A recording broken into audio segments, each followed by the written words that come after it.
New era, baby.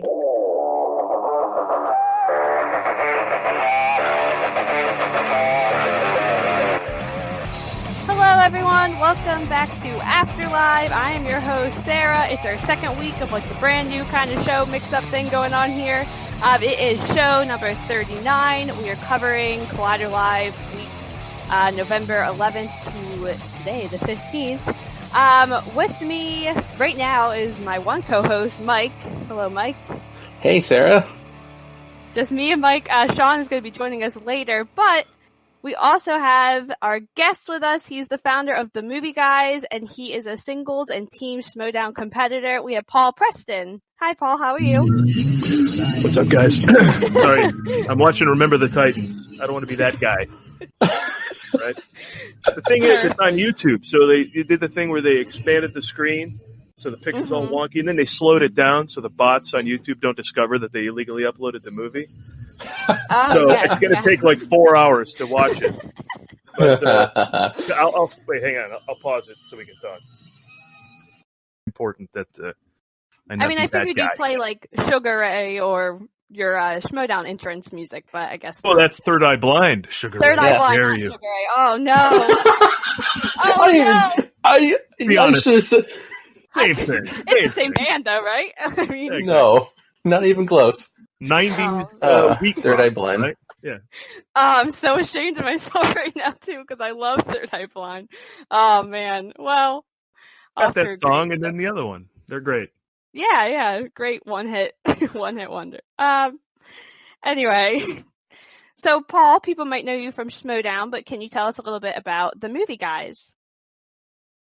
Sure, themovieguys.net.com is owned by some dummy in China. He's just sitting on it and does nothing. But you hate that, and then you go to check out the Who Is, and it's a big nothing. But the movieguys.net started in 2009. I tend to get involved with things right when everybody else does. In the 90s, I studied improv, and I got into improv, and then Whose Line Is It Anyway came out, and then everybody did improv. Should everyone have been doing improv? No. But they did anyway, and so it became this clogged up field. And then, hey, making videos looks fun, and now I don't have to buy $3,000 worth of film stock. I could just get small mini DV tapes for $3. Let's shoot stuff. And then everybody did. And we can put that stuff on YouTube. And then everybody did. And hey, let's podcast. So anyway, this back in like 2009, people were just sharing around reviews and with each other in like Yahoo groups. And I said, my wife told me, hey, look, you should start a website. So I did. And it's the 10-year anniversary of themovieguys.net where movie nonsense happens. We've got articles and reviews, red carpet interviews. We have 200 episodes of something called the Movie Showcast, which is a weekly show we did for a while, which is still good listening. So even though we're not doing that show anymore, if you want to find us talking about an old movie or talking to an old actor or filmmaker or comedian, we had a different guest every week for 200 episodes.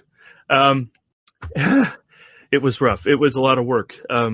And the current version of the podcast for the Movie Guys is something called the TMG Interview, and that's 25 or so episodes deep. And we've trimmed the whole show down to just the interview. And we've had people like Ray Parker Jr. and Bethany Hamilton and John Ottman, who, by the way, edited Bohemian Rhapsody, came on our show and then won the Oscar. So let that be a notice. Wow. You want an Oscar, you come on the Movie Guys. And so that's kind of what it is now. And still with reviews, a weekly pick of what's new on home video. And now, of course, with tens of thousands of people watching myself and Adam Witt on the Schmodown, we have been thinking about what to do that would be new now that we have new eyeballs on our on what we're doing. So there's going to be some new content going up there. That's Adam and I go back to, again, 90s comedy in Chicago. So we are usually comedy based with all of our stuff. At least that's our favorite part of movie talk. So that will be something new coming soon. And we hope that everyone who watches us in the Schmodown will tune in and see our next step of crazy goofballery. You said you did 200 interviews. What were your favorite interviews? Well, it didn't hurt to have a biggish name on there. We had Ike Barinholtz in studio, and he was tons of fun. So that was really cool. Let's see. Sometimes it's just a guy you wouldn't think about. Like Mike Burns is a stand-up comedian in L.A., but man, his episode was fun. Just laughing and crazy. I think we were talking about the movie Hot Pursuit back then with Reese Witherspoon and Sofia Vergara, and it was, and then it was just off to the races with comments and jokes and that kind of thing. We did a couple of shows from. I wish I had the mojo to get on the red carpet at the Oscars. Not yet, but we got on the red carpet like the day before the Oscars. When they were setting it all up, we could go down and record our show live, and those were fun shows. We had Ayman Simon, who was a character actor who was an American Sniper, on that show. And it was just kind of cool to be down in that whole vibe. We did a show live from the Phoenix Film Festival. That was a fun one. We just would pull filmmakers and talk to them about what they were doing there and what what their film was. So we kept it lively. We kept it interesting. And we're going to bring something like that back. It was the thing we prided ourselves on was written content. It wasn't just put a mic in an echoey room, 5 of us gather around it, and hopefully somebody says something interesting. Like we would write content, late night monologue type jokes about every movie that came out. We would, if we were inspired to write a sketch, we would do that. Like like when Super 8 came out, what was that meeting like where J.J. Abrams and Steven Spielberg pitched that movie? And what else did they pitch? Because you don't say no to it. So we thought of like the craziest, most potentially offensive movies and they say, yeah, go ahead, make it. Sounds great. Spielberg and Abrams, So those kind of crazy ideas we relished doing every week. Relish, I say. Don't let that relish on your show ever. The first person to say it. So you and Adam are not the only people on the Movie Guys. Who else is on the MovieGuys.net writing? The showcast was myself and Adam, my wife Karen Volpe, and Bart Caius. And it was a good mix of personalities on there. Bart loved Tom Cruise, Karen loves Bill Murray movies and anything with a dog, Adam loves superhero stuff, and I'm sort of the heady, awards season type guy. But Ray Scalacci's the guy who does our weekly look at what's new on Blu-ray or even more 4K. Have you watched a 4K disc yet? Yes. It's no joke, right? Yeah, my husband's real big into all the technical things, and I'm just looking at it like, yeah, that's pretty. I don't know what I'm looking at. But well, you're looking at a lot crisper picture. The blacks don't have that busyness in the dark shadows like they do now. And if you're watching it on, now you watch a DVD and it's like it looks like a VHS compared to 4K. But anyway, this guy Ray won't let me play my DVDs anymore. He says they don't look nice. How could a digital movie suddenly be old school? But it is. Yeah. And he reviews once a week what's new coming out then. He just did a review for The Lighthouse. I have been a little withdrawn from providing new content lately, but we got a guy named Justin Bowler who writes for us frequently. He did a lot of film festival reviews for us. He would call. We had a short film, a Western, and then a horror film. We had one of each, and we would send them to festivals. But before we did, we would call them and ask them a few questions and try and get answers. If we couldn't get answers, we would write a review about their festival. Because probably that many film festivals are just money grabs. Hey, wouldn't it be cool if 500 people sent us $30 to submit their movie to this, and then we put our friends in it. So we were kind of trying to expose all that. This is a good movie. There's a good article series where he was rating festivals on their communication skills and their fairness. And so we do that kind of stuff when we're inspired. That's very interesting. I never really thought about that festival side of it. If it's about movies, we'll deal with it. Very cool. Where did your love of film begin? Where did you first get interested in it? Cut from the same bark as Roca, I believe. We are probably, no one might know this because I've just gotten into the league, but I would call this probably elder statesman. I saw Star Wars in the theater. It's in its initial run. Now, I was a wee pup Wow. But I don't know what the hell else I saw when I was that age, when I was very, very, very, very young. I'm sure I saw some Disney stuff. I'm sure I saw, but Star Wars, I absolutely remember that Star Destroyer flying over my head, and I was just aghast. I'm like, what am I watching? And then Han Solo was a hero, and Darth Vader was scary as hell. I got every figure imaginable. And that kind of started it. I mean, you've heard that story a million times, but I'm that guy. Star Wars kicked it off. It changed the country. It changed me. And I loved movies ever since. And then I've grown into a different sort of phase now. I popular entertainment doesn't quite do it for me like it used to. Mm-hmm. I'm mad for the MCU though. I think the Marvel universe is a phenomenal achievement, and Scorsese needs to watch his mouth if he's going to rip that brilliant piece of cinema and then put a movie out on Netflix. Anyway, love him too, but I have sort of different tastes. My favorite movie of all time is still Raiders of the Lost Ark. So I have a feeling older movies that have had history with me still hold the dearest place in my heart. But right now I need to be seeing more movies. I don't know if you've watched the Schmodown where you heard about my wife's going through a health issue, and so I haven't been out to enough movies, and I realized that stings. I wish I was like, wow, I'm not going to movie. I just realized I haven't. Of course, I don't regret a single moment of where I'm spending my time, but I do wish there were 48 hours in the day so I could do everything, but I'll get back there. Once a movie comes out, it's not like it suddenly is gone eventually. So I'll watch them all still and always. Are you subscribed to Disney Plus? Yeah, actually, that's where I got to go watch Remember the Titans. There you go. There'll be a better picture, it'll be better sound, and it won't take 4 hours. Yeah, I signed up. First thing I did was watch the Pixar shorts.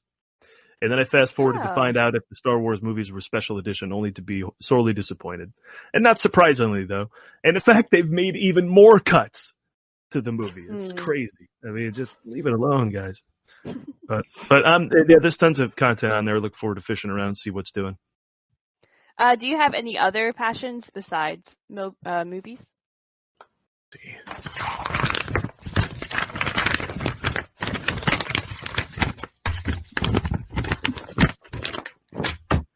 No. Okay. I like traveling. I'll be honest, I like traveling. That was a bit, but I like traveling.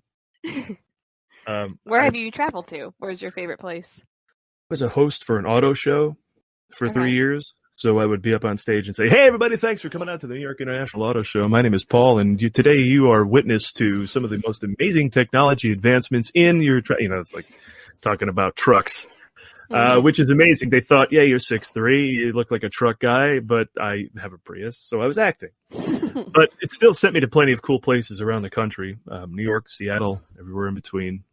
And that was tons of fun.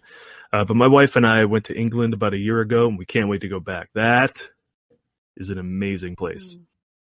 And toured all the Harry Potter stuff, of course, and did Stonehenge and Liverpool and a day in Paris, and saw U2. I mean, it was just madness. So yeah, I love traveling. I love places with history. We worked on a cruise ship that's where we were doing improv a lot. Oh wow!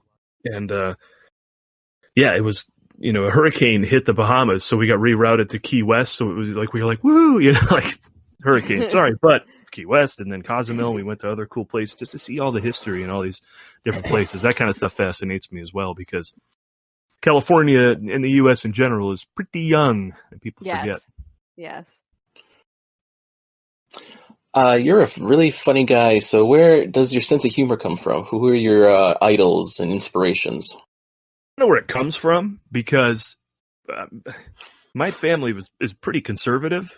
They're not like jerks, but they're not funny. It's like we must have had a funny milkman or something, when my brother was a kid, and then something happened with him and my mom maybe, and I came along. I don't know. I'm going to research that, but it's a pretty not hilarious family. So I kind of got into.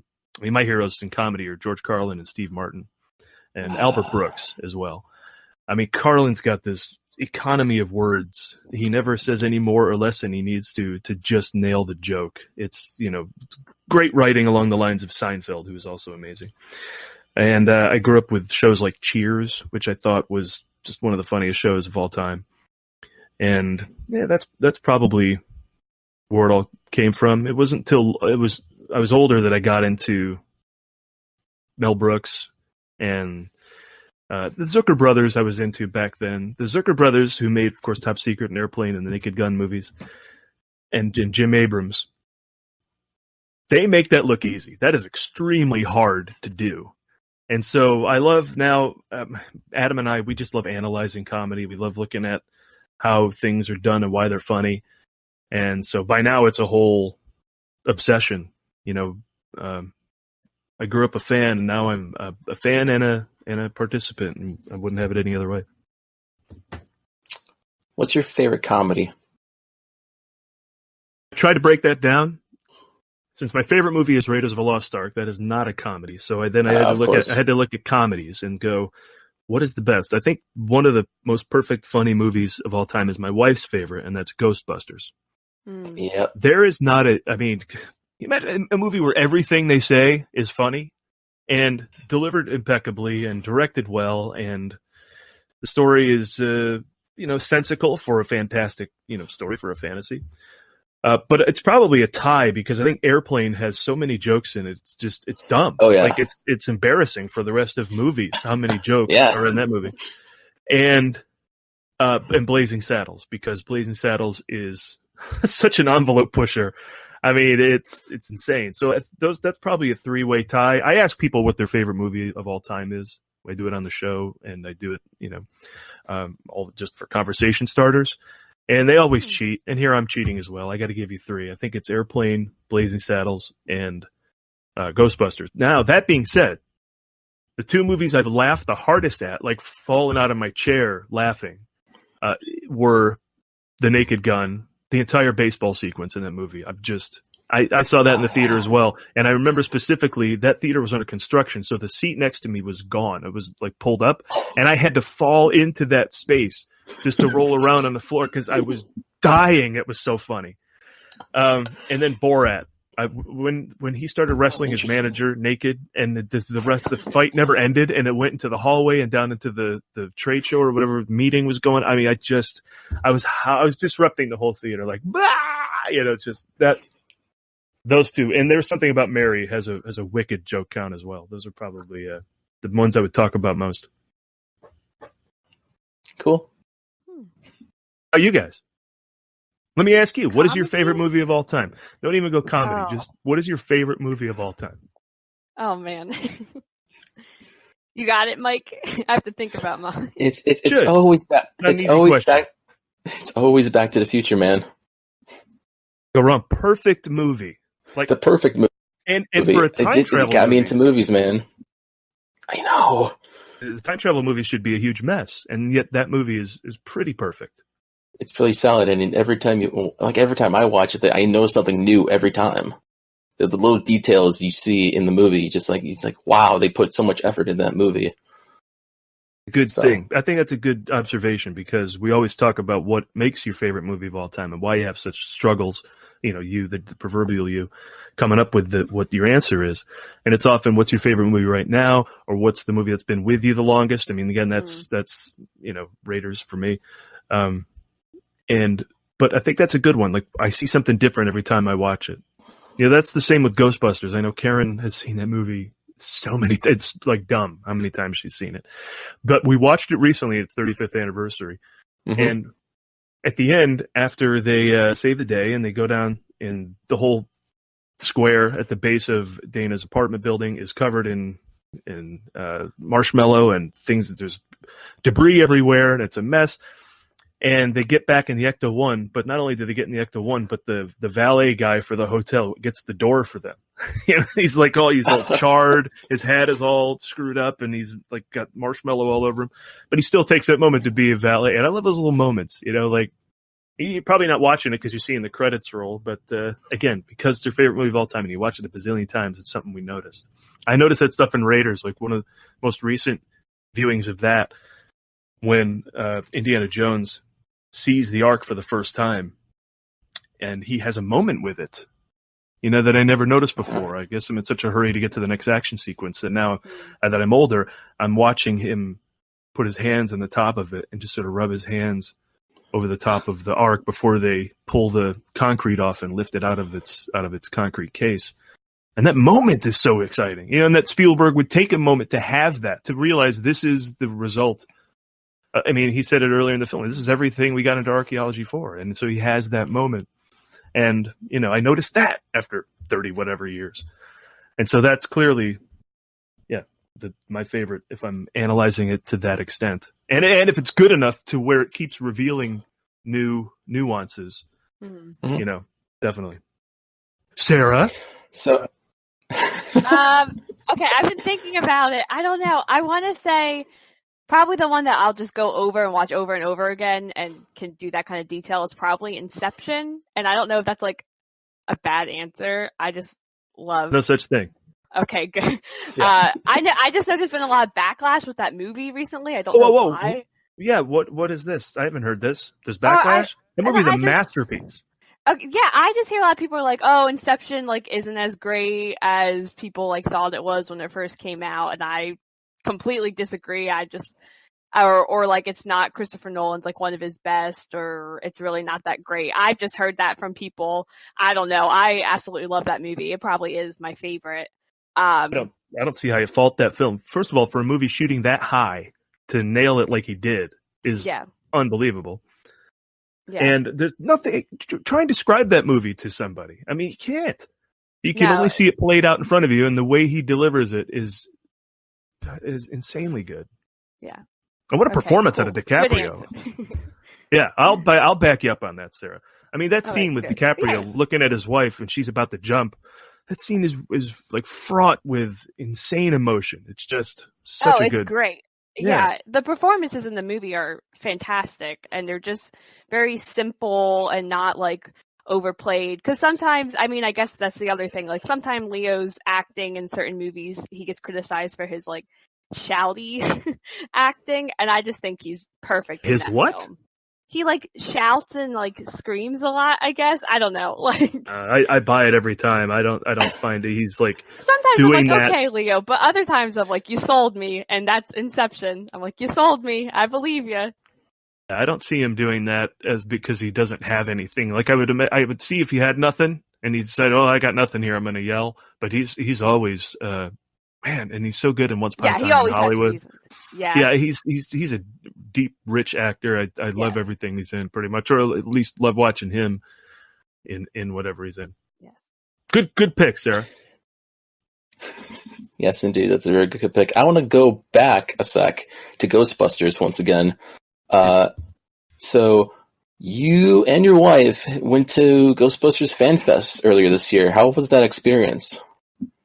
That was one of the best, I guess you could call it a con. It's a mini con because it's about one movie that we've ever been to. First of all, I don't know if this is bad for them, but it never felt oversold.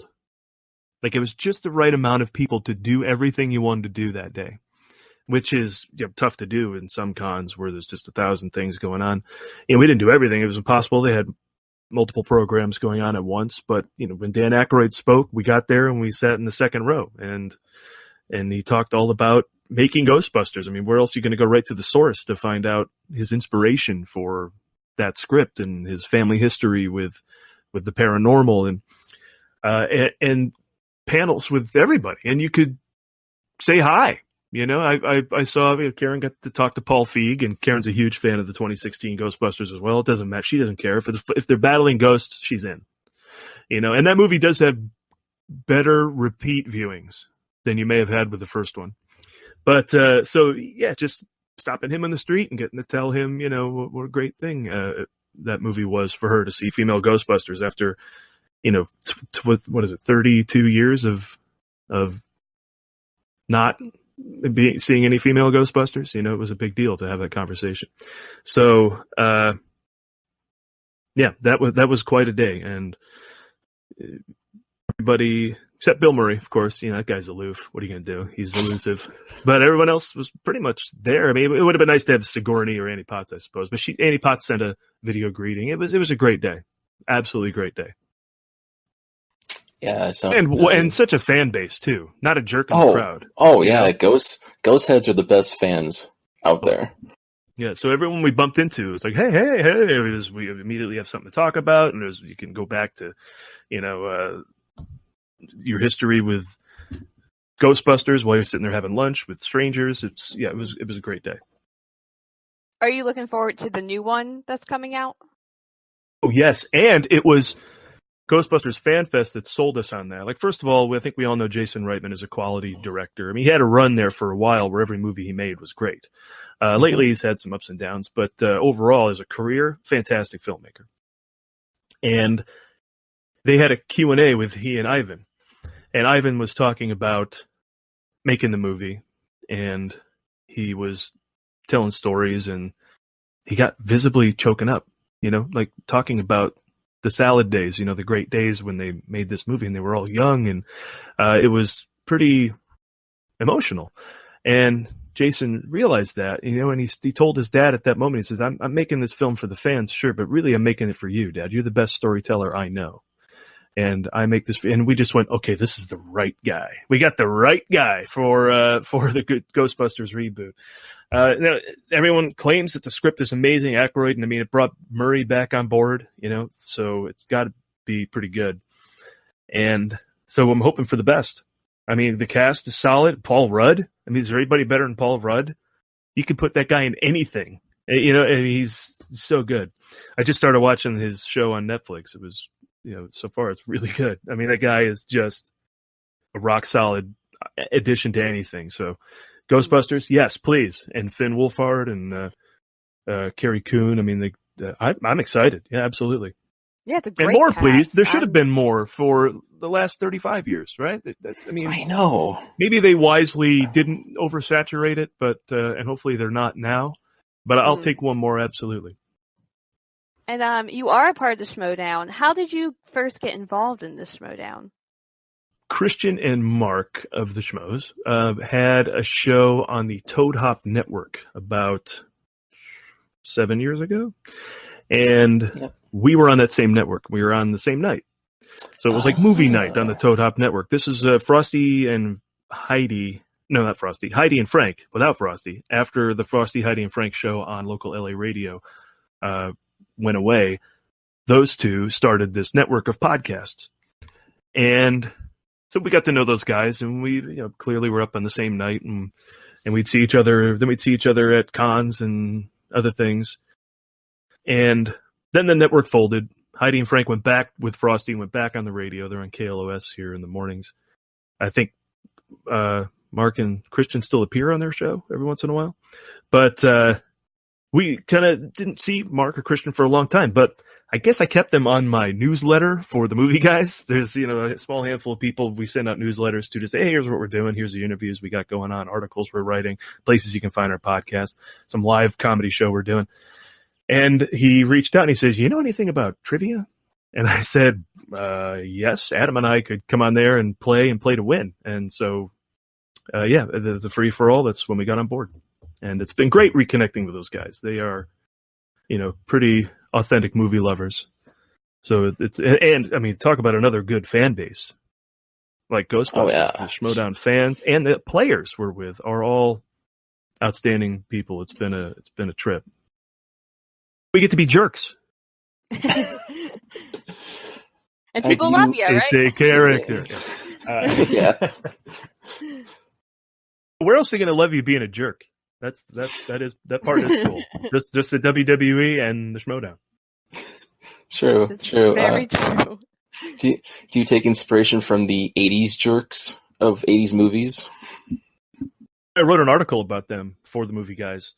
You can go find it. It's the top 6 80s jerks. I think I narrowed it down to. I mean, those guys are the best. Those are the best jerks of all time. If you weren't Russian, you were one of these comedy jerks. Or, and occasionally, I had to include like Alan Rickman in Die Hard. I mean, he's a big jerk. But the best jerks were, Paul Gleason, right? Because he jerked in like 2 or 3 movies. Breakfast Club. He was the principal there, if you don't know the great Paul Gleason. Of course, he was the jerk cop in Die Hard who just kept yelling at John McClane, "Get, we got this handled." Get it. You know, that's a great jerk when you know your hero's got things handled, but the jerk comes in and has to yell at you for doing everything wrong, which of course he did. He's John McClane. He handles things. But Johnny Lawrence, right? William Zabka. And I don't know if you've seen this TV show Cobra Kai, but it is phenomenally good. Perhaps the best show on television. Maybe Better Call Saul, and then Cobra Kai. That show is surprisingly awesome. I mean, I thought it would be great, but I think I say surprisingly because people may not give it much credit. But if you sit down in front of it, that show is entertaining as hell. He's great. Yeah. And then there's a guy, God, I can't even remember his name. That's how unfair the universe has been to him. I might look this up because I got to find out what the guy's name is. He was the bad guy. He was Kent in Real Genius. And he was the bad guy in Bachelor Party with Tom Hanks. What was amazing about him being a jerk is in Real Genius, he was a nerd jerk. Like he was the jealous jerk of the, what's his name? Come on, what is his name? You know his name? No, that's the problem. You don't. His name is Robert Prescott. And so he was the nerd jerk in Real Genius who was jealous of Chris Knight, who really wanted the affection of Dr. Hathaway. And so he, foiled everything, and he was a real ass. But then in Bachelor Party, he played like the rich jerk. He was the boyfriend of the, he really wanted the girl that Tom Hanks was going to marry. And so he tried to get in the way of that from rich guy jerkdom. So that, I mean, truly to show a variety of jerk in the 80s, that wins. Robert Prescott. And I will never forget your name again. My bad. But he's the uber jerk of them all. Do I pull from them? I don't know. I think we pull more from the bro culture on the Schmodown. The 80s jerks. Oh, which is a whole new level of jerk they've found there. Okay, well, if you're ready, we're just going to jump right into our rapid fire game with you, and then we'll jump into a promo break and have you on your way. For it. Okay. Yes. So I was trying to think of a different question, but I think we are pretty solid with what we got. Yes, rapid fire is the very great way to fastly know somebody through yes or no questions and short answers. I am going to start a timer for 3 minutes. Okay. Sorry, I've given nothing in the realm of short answers so far on this appearance. Go ahead. Oh, it's going to be interesting then. Yes. It's going to be very interesting. We're going to challenge you to just keep it short as possible and give it straight. I will start the timer so we can get on track here, and I'll start off with the first question, which should be a tricky one. Han Solo or Indiana Jones? That is... Oh, God, Sophie's choice. I gotta say Indiana Jones. Pepsi or Coke? Pepsi. Coffee or tea? See. Have you ever been arrested? Yes. Oh, that's not a short answer. Oh, man. We can pause the timer. You can elaborate. Here's the deal. In college, I was, we got a notice in the spring for noise ordinance violation at our, off-campus house where I lived with 3 other guys from the theater department. And come fall, we were eating our dinner and playing music really loud. So we're sitting there eating pasta in the living room, but playing this, I think it was the soundtrack to the movie Tucker. It was nothing, right? It wasn't Guns N' Roses. And cops came up to the door and arrested us for noise violation. What are you talking about? He says, well, that's the second time. And the second time we got to bring in. I was we're having dinner. We're not even having a party. Also, our first violation of this is our second, was in the spring. We left. We moved home. We had whole summers away from here. Came back, and now this is our second. You don't even know we're the same people. It was the worst. I mean, it's an now that I've told it out loud, it really is an embarrassing arrest. I should go get arrested for something much more interesting and much more viable than that. That is a weak reason to get around. I'm gonna go steal something to make that a better story for the next show I'm on. No. But can you believe that? And we would then it was like, who cares at this point? I just started yelling at our neighbors. Thanks a lot. Thank you. Appreciate that. You guys were arrested. What was it? Murder, larceny, to steal a car? No. Pasta with ragu. If we're in college, it's not even good. Wow. That's great. That's a great story. Are you an early bird or a night owl? An owl. That's the time to avoid phone calls and meetings and all that. You get a lot done at night. Does pineapple go on pizza? Pizza isn't owned by New York. Everybody can have a shot at it. Do what you want. That's a short answer. I'm doing the short answer thing. Or am I doing too much? Yeah. No, you're great. Do you believe in aliens? There's a lot of things that need to prove themselves. They haven't. Bacon or sex? What? Indiana Jones. I mean, come on. I don't know. Do you believe in ghosts? Oh, a lot of things need to prove themselves, and they haven't. What is your biggest pet peeve? Ooh. They used to be Kinkos, but they're gone now. So, biggest pet peeve. Injustice. Makes me mad. What is the most overrated film? Lord of the Rings, The Return of the King. Wow. Bold. The best part of that movie winning Best Picture is it sets a precedent for Endgame to do the same thing. If you can win for more than one movie, then Endgame's got a shot. But on its own, Return of the King is... Wow. You upset okay. a lot of people with that. No, I'm just kidding. I'm just kidding. Thank you, Paul, for coming on so much. We had a great time. Where can people find you? MovieGuys.net and at the Movie Guys. Pretty much everywhere else you can find your social media. Twitter, Instagram, Facebook, all that nonsense. Tumblr, LinkedIn. There we are. So if you that's where, and of course on the Schmodown, next season we'll be back. All right. Well, we're going to take a quick break so you can listen to some promos for other Merc Win a Movie blog shows. Hello everybody, Jay Wade and Kaylin here to tell you about SEN Afterlive. It's an after-show podcast where we expand on the week of craziness on SEN Live, as well as have guests on to join in the fun. Yep, and we get personal too. We do movie reviews, and at times we go way off the rails, which I guarantee is always Kaylin's fault. Hey, how rude and not true. So, come join us on the Merc with a Movie blog feed, and remember to rate, share, and subscribe, and as always, enjoy.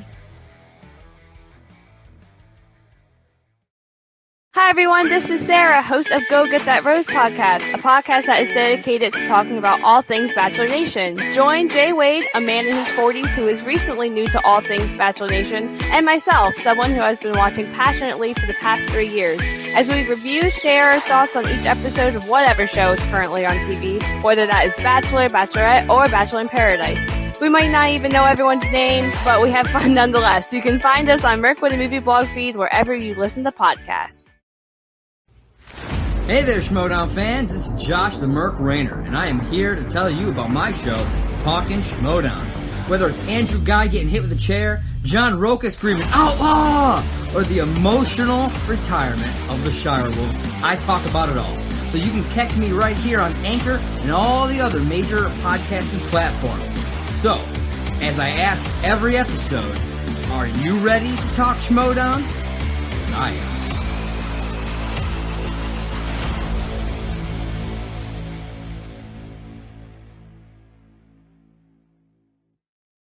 Hey everybody, Shawn and Wade here to tell you about our new review show following each episode of Disney Plus's The Mandalorian. Dude, yes, Boba Fett! Not exactly, Wade. Set in the Star Wars universe, The Mandalorian takes place 5 years after Return of the Jedi and follows a Mandalorian bounty hunter beyond the reaches of the New Republic.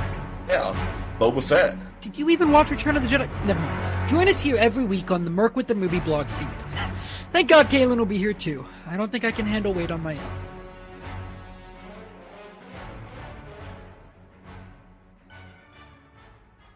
All right, welcome back from the break. Make sure you go and listen to those shows. Hi, I'm Shawn. I'm back. With us is Shawn. We said he'd be back, and he was back. I wasn't allowed on the interview. Yeah. Something Sara said about not wanting my voice in there. I don't know. That's exactly what I said. Yeah. I said, Sara says some pretty harmful stuff. No, I don't. Stop. I don't want that going around. I'm a nice person. She said some terrible things on the Mandalorian review episode 1. Go check that out if you want to hear the terrible things she said. That is not true. I did make a joke on it and kind of called them out. So, it's fine, but whatever. Very rude. Anyway, what are we moving talking on. about? So we have our co-host is with us, and speaking of co-hosts, we had some awesome co-hosts, like guest co-host on this week of After Live. Was I supposed to watch live this week? Wait. Yes. God damn it. All right, guys, give me like 10 minutes. Oh, well, Shawn, you wrote most of our notes, so I don't know what you're talking about. Don't do that. I'm trying to do a bit. You're like Roxy. You ruined the bit, Sara. God. Every show has to have a Roxy, and I guess we found ours. I'm just going to list off who we had this week. On Tuesday, we had Coy, Jean-Drew. I can't say it the way that he said we should say it. Jean-Drew. So. And Hector Navarro. Anything you guys want to say about them? We'll just go. I love them. I love them both. Oh, I love them both too. so much. Hector is such a positive voice in this space that anything that he's on, I love to hear. And Coy even subdued dude as he was on Tuesday is a force to be reckoned with. No, but Sara, do you watch a lot of the stuff that he's normally on? Because I could tell he was subdued, but still. Yeah. I could tell he was lower energy than usual, but he's such big energy to begin with that it's not as noticeable. Yeah, they were both great. I think the interesting thing is every guest every day brought a different energy. It felt like the show felt different, and which I really appreciated. Wednesday we had Scott Mance and Greg Alba talking about energy. Scott Mance is, oh my god, we need to get him and Coy on the same day. You're sleeping on Greg Alba and how funny I he love is. Greg. I know. Greg Alba was taking shots at Mance perfectly. I know. That was good. Mance is such a great guy. Yeah, he's so energetic. Mance is great. And then Alba just goes from the corner. Yeah, but I feel like people should know. Secret racist. Yeah, that was a good jab. I was just like, oh man, I've been watching him since the beginning of Real Rejects, so he's a good guy. He's the same age as me, though. I just realized. So. Yeah, well, you're old, so. Shut up, Shawn. Great. I really liked. I guess they're not a team anymore, right? Or are they the Real Rejects? Is that a team? Yeah, they are. They are. I really play that often, though. They haven't broken up or anything, so they're still. Oh, okay. You don't see John Humphrey. Appearing so much. I think Greg's the representative of Real Rejects, to be honest. So, I did like Greg's intro this year for the free for all when he did the Star Is Born thing, and he did the peeing or whatever. Oh yeah, that was great. Well, and then there was copyright because the song. Yeah, I never got to see it. I never got to see it because they played the song. You can see it on the YouTube. It's just I think so. I thought they cut it out. I thought they cut the opening out because I don't think I've seen it, and I've watched that free for all. Oh, I don't know because that's how I watched it, was on that YouTube. But did you watch it when it happened, or did you watch it after? I know. I watched it after. I saw it. Maybe live. I'm just crazy. It was maybe Mike lied to me. Maybe Mike told me that it was gone, and I just believed him. I don't know. You're so maybe. gullible sometimes. Thursday we had Ben Bateman and Andrew Guy, and listening to the podcast version, I could not tell who was which. They sounded extremely alike. It's difficult. I feel like their personalities was the only way that I was able to tell them apart. Andrew's a little bit more chill. His voice is a little bit more calmer, and Ben's is a slightly higher. But sometimes, Andrew would be talking, and I was like, oh, good point, Ben. And then Ben would start talking, and I was like, wait. I was like, that wasn't. That's And funny. Sarah's going to be doing a new podcast called Recognizing the Action Guys' Voices. Oh my gosh. They were great. I loved those two because like I don't watch. I listen to the Action Guys. Is that the one they have Do for Collider? Yes, that's the Yeah, I Action listen to Guys that sometimes, and I don't ever really watch their actual show, Action Movie Anatomy, or any other like their Yeah, newest I'm stuff that they do. Yeah, I'm subscribed to that, so I watch that sometimes. That's really good. But like listening to them, they're very knowledgeable. They're very good. They've got a great voice on it. That's what it comes down to with this week was I knew all of these people already to some extent, but just, putting them in there and getting that dynamic was so refreshing. It was so refreshing. Yes. It was great. And then finally today we had Perry Namiroff, Jeff Snyder, and Tom Dagnito. It was so good. It was It was good. so good. Friday shows are always my favorite. crazy. Yeah, it was a lot of fun. Like, it felt very natural this whole week. Like, they were just bringing up different, like, side conversations. And honestly, I mean, we all know I don't really like the phone calls, but anytime there were phone calls, I was like, no, like, I want to get to know their questions more. No, I don't like the phone calls. I don't know. I didn't know that. I feel like, I don't know. I just don't like it. Like, if you know the call, like, there's some good phone call people like Saul or like some of the other people, but when it's like really awkward, I'm just an awkward person. I just get so cringe. uncomfortable. That's so cringe. Yeah, I cringed hard today at one of the phone calls. I'm just gonna call the question out because when the person called in and they were like, if you're only a fan of the original trilogy, can you really be a Star Wars fan? I was like, stop talking. Yes. Because like I understood the point he was making, but I was like, I felt bad for him because he was about to get torn the fuck apart, and I was like, oh no, just stop, pull back, retreat, abort. Well, I mean, like, I was cringing the whole time with, like, the English guy because I couldn't understand a word he was saying, and I just felt that was hilarious because Sarah, like, nobody knew what he was saying. Yeah, I know. But nobody in the booth knew either. Then Cody was like, "This is my favorite guy." He's like, I have no idea what he said. I felt bad for the French guy that called in today, or I think he was French. No, he wasn't French. I didn't listen to all this. Actually, no, I think there was a French guy maybe last week or maybe earlier this week. It was last week. But today there was a guy from Rio de Janeiro, I think, that called in. And he had an interesting point to bring up. And he was being pretty vague with it about the Mandalorian, but I don't think they could really understand what he was saying. So they just assumed he was spoiling stuff. And I was like, nah, he's being very vague. And it's an interesting question, but, they didn't really get the question. It sucks. It was great, but I mean, besides that, I thought it was a really, really strong second week of this. I really like that they're like bringing in all these different people, and I hope they keep it up, like, because it was fun. Sorry, Sarah, can I say what you said in chat? Maybe on air. I'm pretty sure you said, and we can cut this out. We can ask Josh to cut this out if you don't want this said on air. Did you say that you thought this was the best week of Collider Live ever?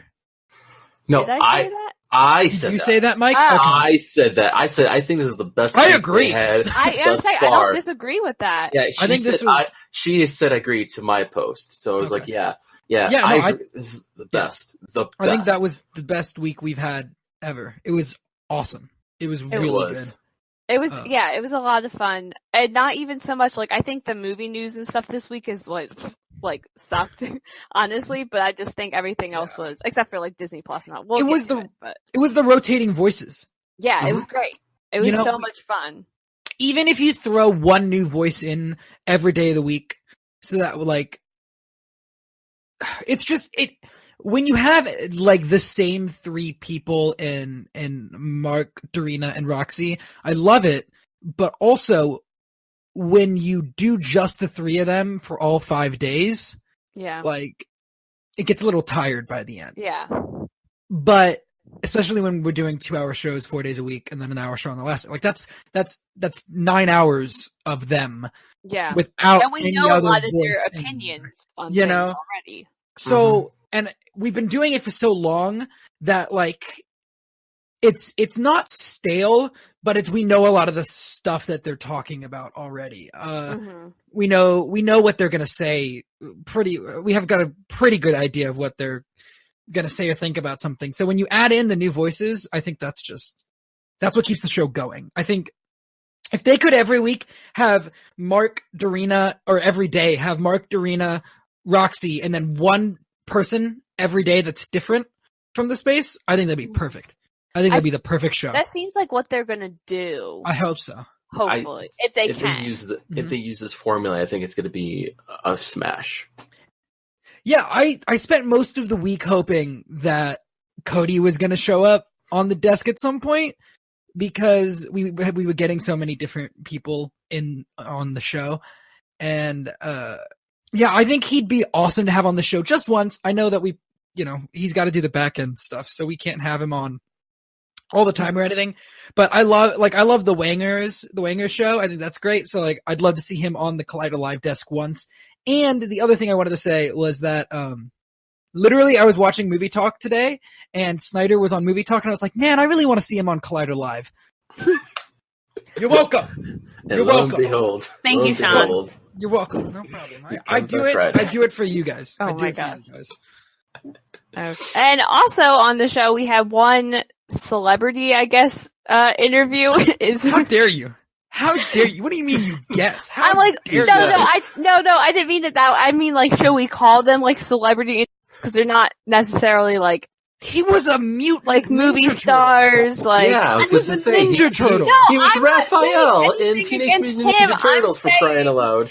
There's a difference, isn't there a difference between celebrities and like movie stars or Sarah, why? He's in TV shows. Why would you say that you hate Alan Richardson?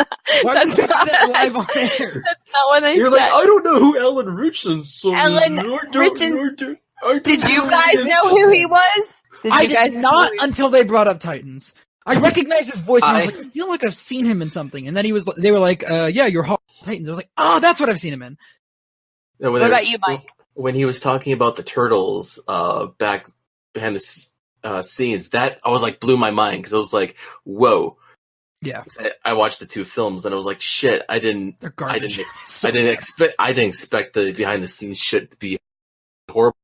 Yeah, he was going in on them. For those good fucking horrible. Yes, that was like the best. Yeah, that was.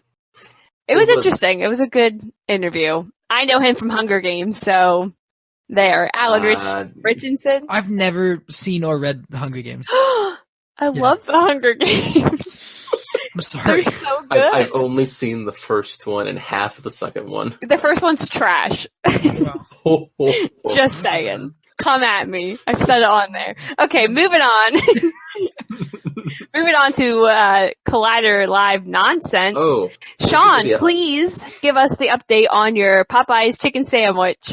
Let me tell you about the Popeye's chicken sandwich. This thing was pretty good. It was pretty good. It was, the chicken was fantastic. It had mayo on it, and I wasn't so sure about that. I just really couldn't taste it. And I'm not a big mayo guy, but like, it was really there to just keep the chicken from being dry, and it had 2 pickles on it. So I'm gonna give you a tip, Popeyes, okay? More pickles, throw on a piece of lettuce, and instead of mayo, honey mustard. Boom.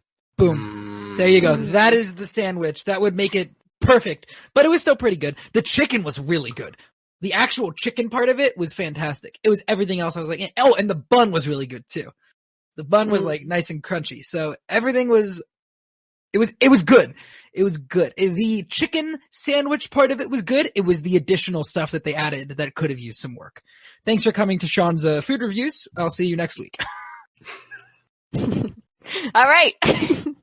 So did you wait in like a long line or were you able to just get it? No. I went to the drive-thru. There was no one there and I was like, wow. Yeah. Wow. I mean, I went at lunch on a work day, so like. That's true. You know. Yeah.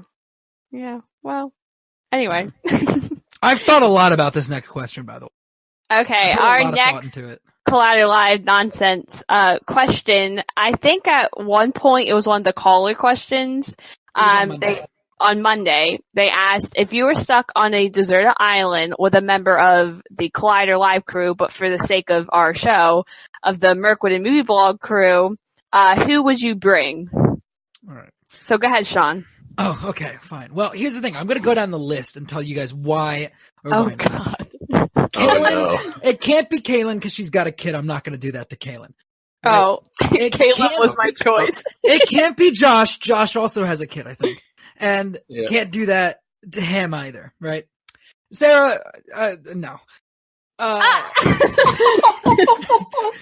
Wade and I would, you know, you're married. I'm not going to do that to you either. Yeah, okay. I'm not going to take you away from your family. Wade right. and I would kill each other within like 30 minutes. Here's the deal. If I want to survive, I'm bringing Mike.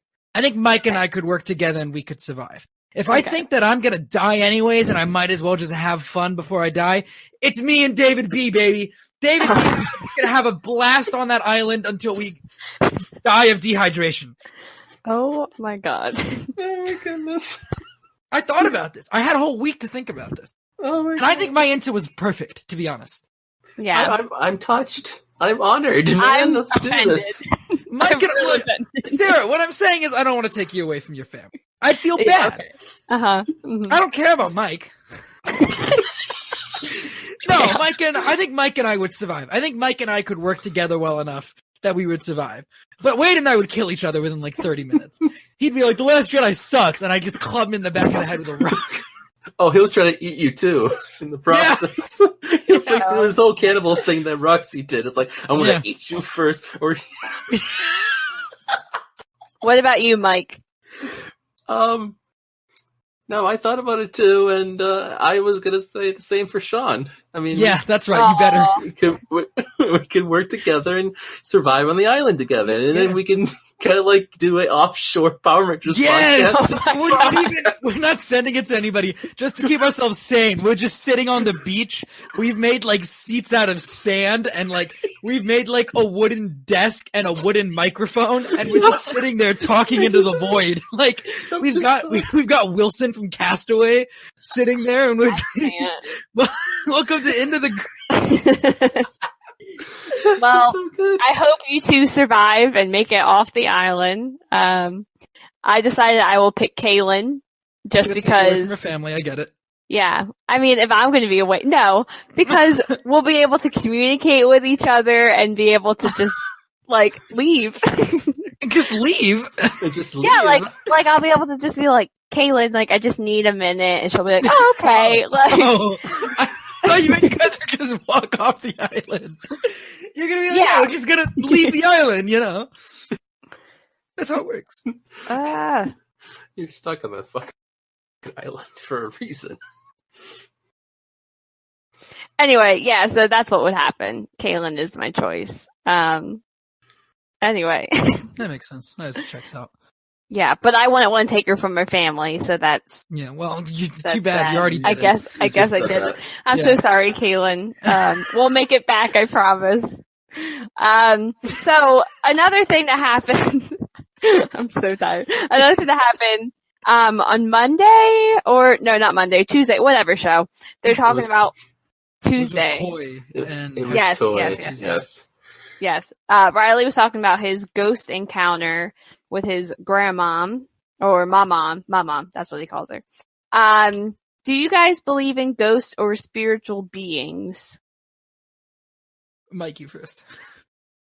Okay, I have not seen anything personal, but I hear stories like what Riley's been telling throughout Collider's history of live, and I'm just like, okay, that's got to be real, and I can believe it. I can believe there's ghosts and beings and afterlife and all that crap, so I do believe it.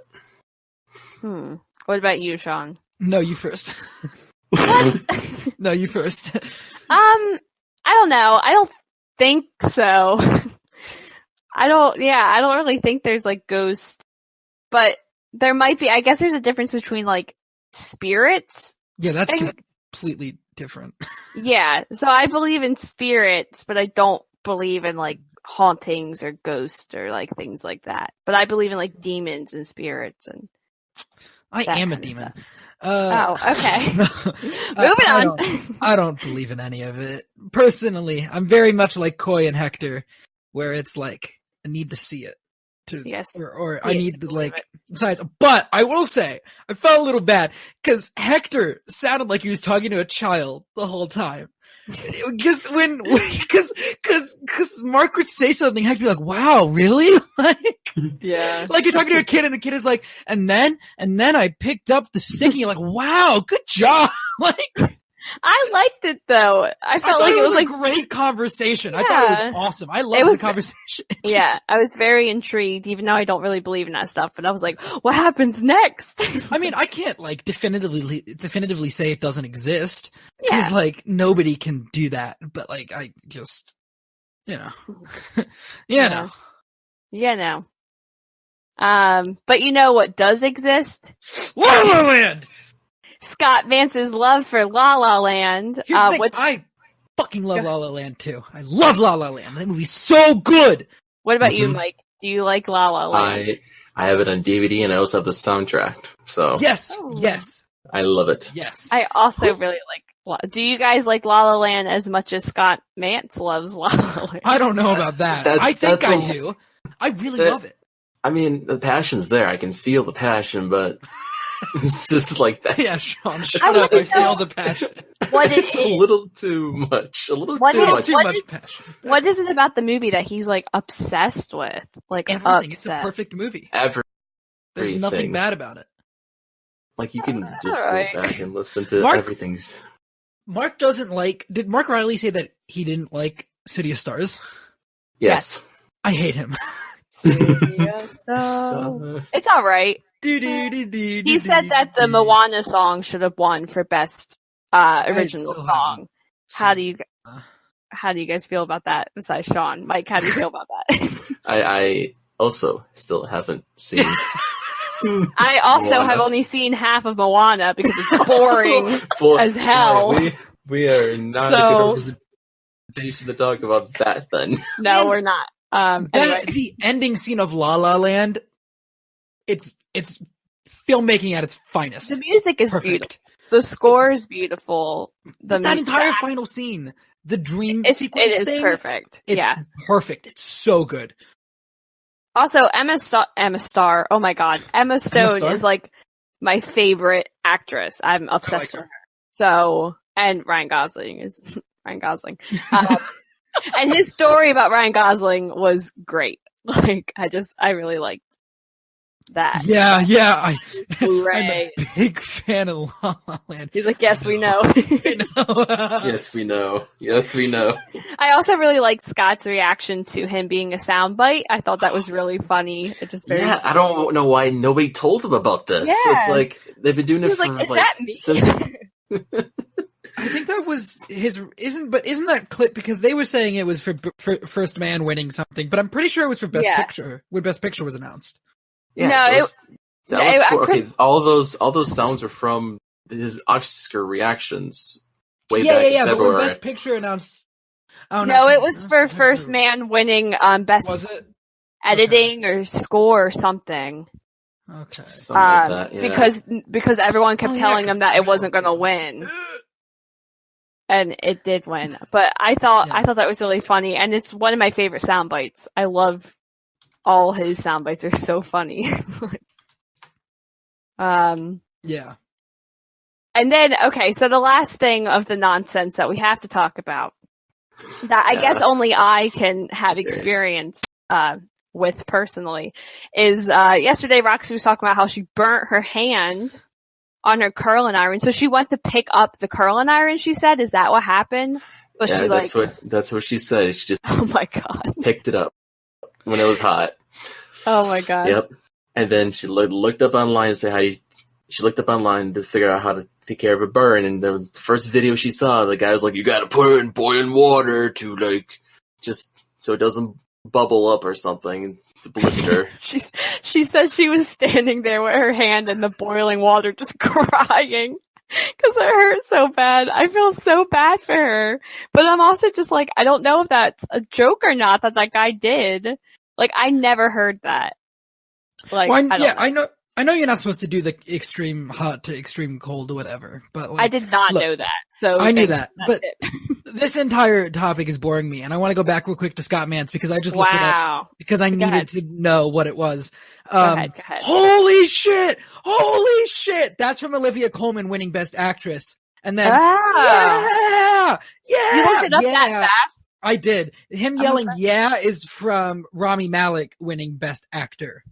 Really? Yes, because it's on the Collider video page. Here, I'll link it. But, anyways, you guys were talking about something that bored me, so I went and looked it up. What? It was the only time. Well, it was the only time Roxy was on the show this week on Thursday. So yeah, and she put her hand on a curling iron. It sucks, I don't know. It does suck. It really hurts to burn yourself. Yeah, it's awful. Iron. I'm very sorry. Terrible. Moving on. So, what happened this week in some entertainment news? Shawn, I definitely know has Disney Plus. Mike, did you get Disney Plus? Nope. So no. Okay, so go take a nap. We'll wake you up in like 10 minutes. Yep. See you later, guys. Have fun. So Disney Plus launched on Tuesday, as 10 million people might know. That's what the number was, right? Like 10 million subscribers. It launched on Tuesday. A whole lot of people. Yeah. Too many people. Obviously, too many people bought it, tried to watch it. So it was supposed to launch at 9 a.m. I was reading on Tuesday, but then they were like, oh, it's going to launch at 6 a.m. This is my time. Or everybody was wrong. Yeah. And then it launched early, and it launched at like 3 a.m. Launched at midnight. It did. Eastern. It did. Yes, because I watched. Are you kidding me? Mandalorian at midnight. I went to bed at like 11:30 Tuesday because I was like, I'm not waking up at 3 a.m. to watch or 6 a.m. to watch this. I was close. I was about to go to sleep at midnight, and I saw people on Twitter that were like, "I've got it! I've got Disney Plus!" And then it's like, I think on Jedi Council they talked about it, how it was like a wave. Like I saw people all across the country, like people were like, "The Xbox has it! The Xbox! My Roku has it! My PlayStation has the Amazon has it now." It was like going from person, like a plague. It was like spreading like the plague. Dang, I'm so mad because I actually think I was awake at midnight. Like I think that was one of those nights that I was awake because I was like, it's midnight. Should I just try and stay up till 6 a.m.? But I was like, nah. Oh my. I'm so mad right now. But yeah, at midnight, I hopped right on Disney Plus, put on The Mandalorian, watched it, went around the Disney Plus app for a little bit, and about 1 a.m. it all just went to shit. And I was like, all right, I'm going to bed. I'm gone. So you did have issues with it. Yeah, about an hour after it launched, when I think everybody started to get into it, is when it started to go down the toilet. And when I woke up at like 7 for work, I guess I wanted to check. I went onto my phone and I tried to load the app. Nothing. Oh, really? Yeah. I checked it and I was able to get on around like 6:30 a.m. But then same thing, it like crashed. And then we tried it around 10 and, cause my husband wanted to watch Mandalorian and he just kept hitting the refresh like for like 20 minutes and every time he's just getting so angry. And I'm on my phone watching Inside Out on the app. That's such a good movie. And he's just like cussing the TV. Damn, but he deserves it. Yeah, he's like, come on, man. But moving in to The Mandalorian, we now have 2 episodes that come out. We'll just do quick little thoughts. You can listen to the recap show that Shawn and Jay do. Just do a quick flip for you. I might be there for a couple minutes, whatever. Have you seen episode 2? We just watched it before. Okay. What'd you think? I really liked it. I don't know. I don't know how I feel about this show. I'm going to be honest. I don't know. There's a specific character from the end of the first episode that got a whole lot of screen time in the second episode. And I woke up at 6 a.m. to watch this before I went to work. I have never said the word "aww" so many times over the course of half an hour as I did watching episode 2. Episode 2 was perfect in my opinion. It was a lot better than 1. I felt like I think, but one is great. But I really like there's a certain character in episode 2 that I just love. Okay, so my husband yelled at me because I was making too much noise, because whenever I see like really adorable in anything, like I'll just start going, oh, like the Pokemon movie when those Bulbasaurs like popped up, I was crying, like I was sobbing because they were so cute. And he's in there like, shut up. So like I'm looking at the screen just like crying, watching this Mandalorian episode, and my husband's like yelling at me like, can you be quiet? Like I can't hear what's going on. I'm like, nothing's happening. like there is nothing to, anyway, it was really good. And now we're getting one episode a week, right? I hope maybe they're a little bit longer, but I'm not sure. I hope so. To be. Yeah, that's the only thing that I'm like, I want more. If it's going to end up being half an hour episodes about every time, I'm still okay with that, because it'll end up being about 4 hours. So we're still getting like 2 to 2 or an hour and a half to 2 hours more than we would from just a movie, right? Yeah. So I'm still okay with them just being half an hour. These first 2 episodes really felt like one episode split into 2, in my opinion. Yes. So I'm wondering if Tuesday and Friday, it was going to be like 7 episodes, and they're like, we'll do one on launch day and then one on the Friday, and then everything else is going to be like a full episode. But we'll see. Who knows? Yeah, maybe. That makes sense. You know, if next Friday comes along and it's like 35 minutes, I won't be upset. I think if it ever dips below the 30-minute mark, though, I think that's going to be going too short. Yeah. But then again, I don't know, because I woke up and I saw 32 minutes and I said that was too short, and then I watched the episode and I thought that it was perfect. Right. Yeah. I thought that there was nothing else it needed. Yeah, I completely agree. So, I mean, I guess I can't judge it until I've seen the episode, you know? Yeah. Until we really see the whole season, and I think we're able to see what the whole story of this show's going to be. But it's great. But besides The Mandalorian, one of the callers said, is there like a reason to keep Disney Plus, or is there really anything else to watch besides The Mandalorian? What do you think about this? And I'm curious, Mike, because you don't have Disney Plus, so. Yeah, but he thinks Disney's the devil too, so. Oh yeah, that's true. I agree. Evil corporation. Listen, Disney's awful. There are so many worse corporations. This could have been AT&T they or are taking Verizon. over the globe, but they are taking over us. You're being brainwashed by them. Yeah, I don't care. Disney doesn't own any more than like AT&T owns. AT&T is much worse. Okay, let me clarify before we get into this. I said a couple of weeks ago, because we talked about this before, and I said I will probably get it later on in a year or two when it's all settled down, with all the hype being just slowing down. There's more content. There's more content, because I'm interested. I'll ask the question first, or answer the question first. I'm interested in the Marvel shows they talked about this week, at least with like She-Hulk and Moon Knight. And then there's like a couple other, there's another show that they announced, and it was the Mighty Ducks reunion show or something. I'm a big Mighty Ducks fan, but other than that, it's just like, it's nostalgia overload. They like on Tuesday show, they're kind of like reminiscing about like all of the classic shows, or watching all the movies they were rewatching. So it's all about that as well to watch in Disney Plus. Yeah.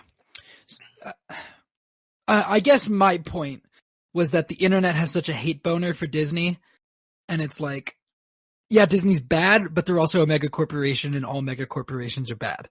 Yeah.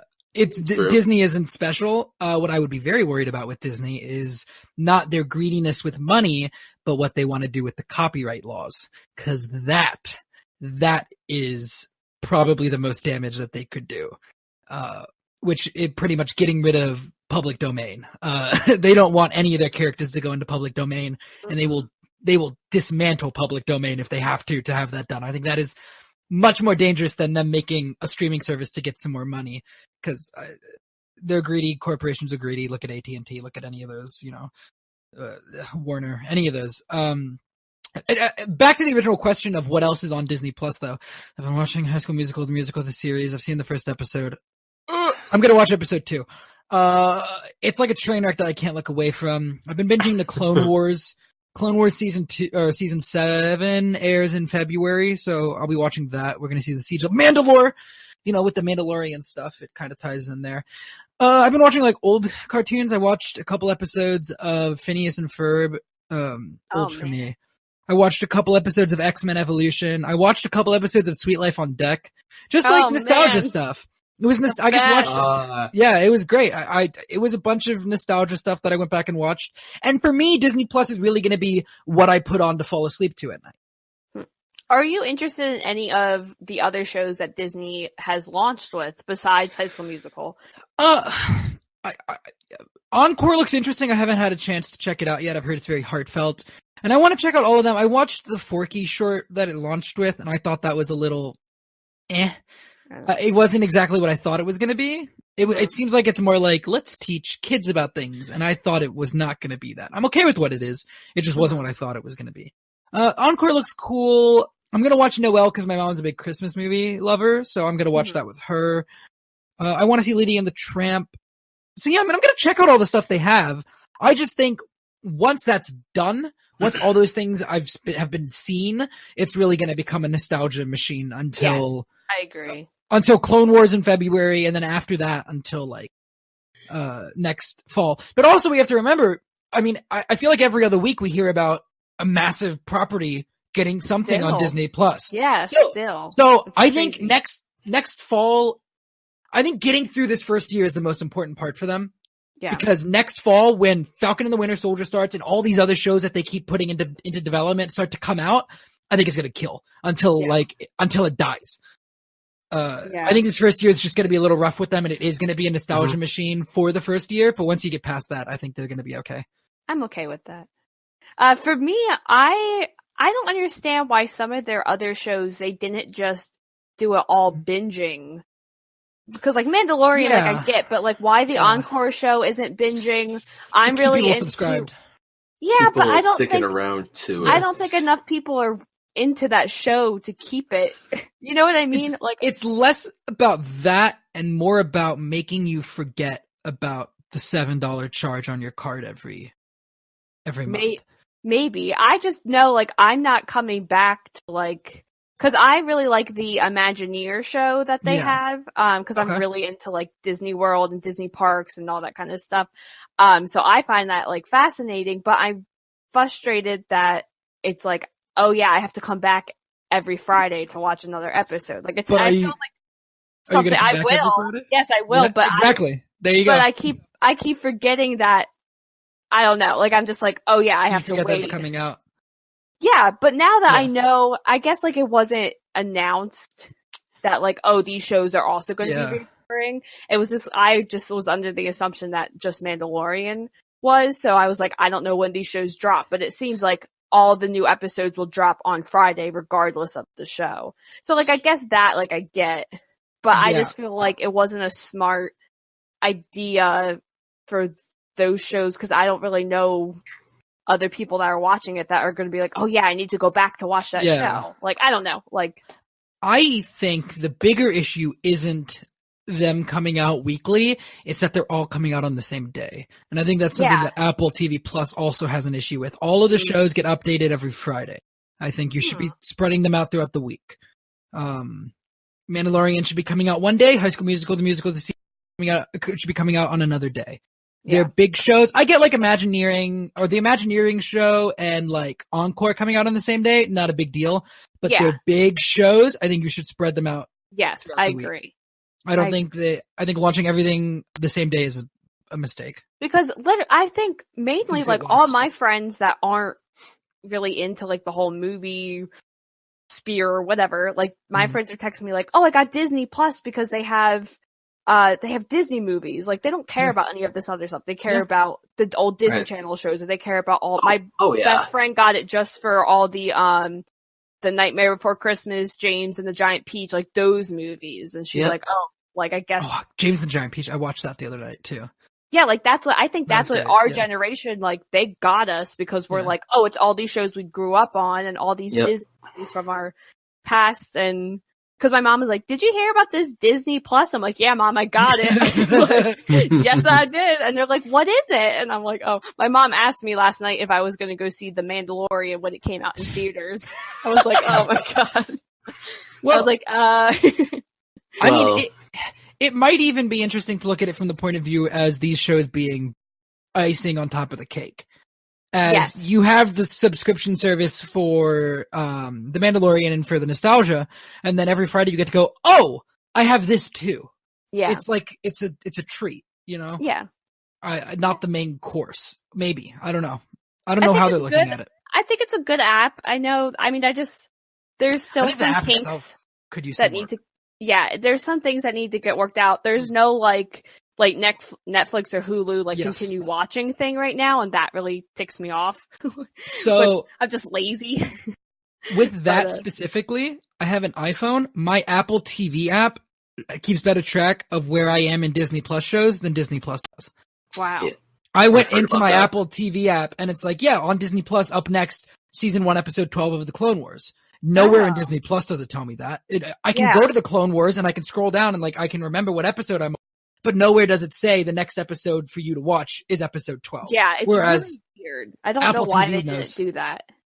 Apple TV also has continue watching for me. Like Pirates of the Caribbean at World's End continue is on my TV app, but nowhere in Disney Plus is that a thing. I think that's Yeah. a major issue. I think that's Yeah.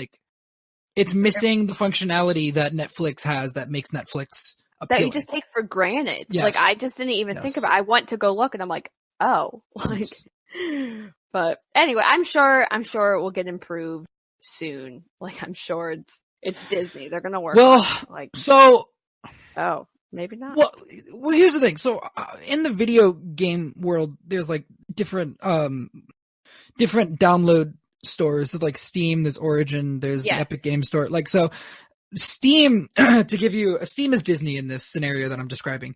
Steam has been the big thing on campus for so long that it's stagnated, and it has a lot of great features, but they haven't really implemented a new great feature in years because they don't need to, because they have everybody already. I'm worried that Disney is big enough and Disney has enough of a draw from the Marvel shows starting next year and from Star Wars. Cause I mean, don't forget, we've got like 3 or 4 Star Wars shows in production that are going to be coming out probably Yeah. 2021, That's 2022. true. I'm worried that they've got enough people coming back for those shows that they don't even need to really fix the app. Fix them. It'd be nice if they did. And I think that Disney has a level of quality that they hold themselves to Yeah. that gives me faith that they will fix Yeah. those issues, I but can't I don't believe think they they're not need fixing- to. Yeah. I don't think they need to in their mind to be like, oh, we need Yeah. people to come back. Yeah. But I could see they care so much about Yeah. the customers.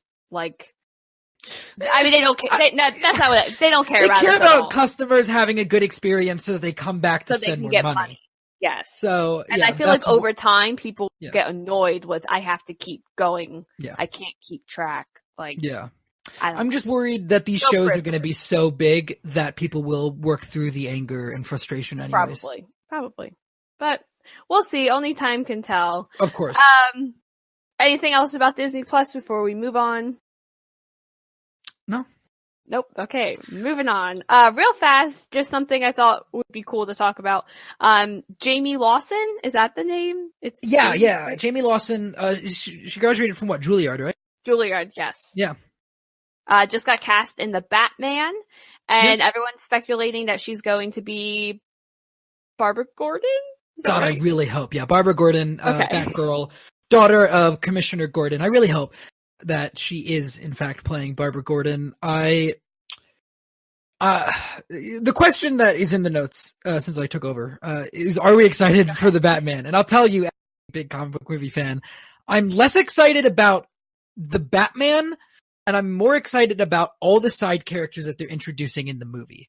Because I think the most interesting parts of the Batman mythology and lore is not him. It's Dick Grayson and Barbara Gordon and Tim Drake and Jason Todd, all the Robins, all the Batgirls, all the Batwoman, all the villains. I think that is much more interesting to me than Batman is, just because Batman's been done to death in everything. Yeah.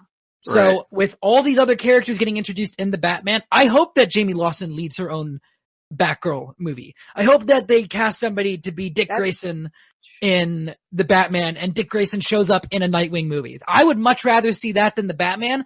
And I think the Batman is giving us that jumping off point to delve into the bigger Batman mythos and explore all these other side characters. And I think that's much more interesting. I'm intrigued. Like, I'm very interested on how they're going to handle this. Like, if it is going to be like, the Batman is our main and we see kind of like Joker, like we spend very limited time with the side characters, like if it's going to be like that, but I can't see them like casting these huge names just to spend like 5-10 minutes with each act. You know what I'm saying? Like I understand. I want to know what the structure of this movie is going to be. Like I'm just very intrigued because there's huge names in this movie and I can't imagine them spending like 20 minutes with just Catwoman and 20 minutes with but then at the same time, like, I feel like everyone's nervous if it's going to be all these villains because our movies don't have the best track record with like a lot of villains. I think that if they're they're going to share a lot of scenes together to kind of try and fix. I don't think we're going to see a whole lot of one-on-one with Batman and the villains. I think it's going to be Batman and a couple villains at a time in most scenes. Okay. I think Jamie Lawson's going to be in the movie for like 5 minutes. I think Jamie Lawson is in there in the same way that Jeremy Renner was in Thor. Shows up for a quick scene. We now know who Hawkeye is, and when Avengers comes out, we'll see Hawkeye there. Jamie Lawson know Thor until you just he's in Thor. Yeah, he's in Thor for like a minute. Jamie Lawson, I think she's going to show up. We're going to have a scene where like Batman's talking to Commissioner Gordon and his daughter's going to walk in the room, and it's like, all right, there's Barbara Gordon. If we ever want to use her later, there she is, and we have her. You don't think she'd be in a little bit more since they announced it? I don't think so. Well, did they announce it or did somebody find out that she's in? Or Jeff Snyder broke it? Yeah. Okay. That's so maybe different than them going. Did Matt Reeves post on his Twitter about it? Because that's what he's been doing for the big actors. I don't know. I don't think. I mean, it's still in speculation, I believe, about Colin Farrell and Andy Serkis.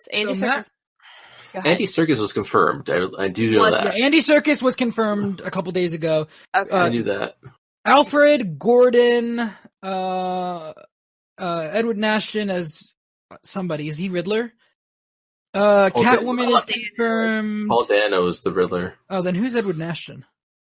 I have no idea who's casted as. I knew Paul Dano was the Riddler, which I'm excited for. That was also confirmed. Oh, Edward Nashton is the Riddler's actual movies. I thought Enigma, but that's what I thought too.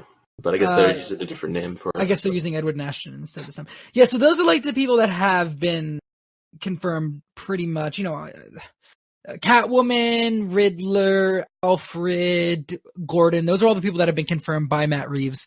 So I guess these other people haven't. But I don't think we're going to spend a whole lot of time with Barbara Gordon in this movie. I think it's going to be.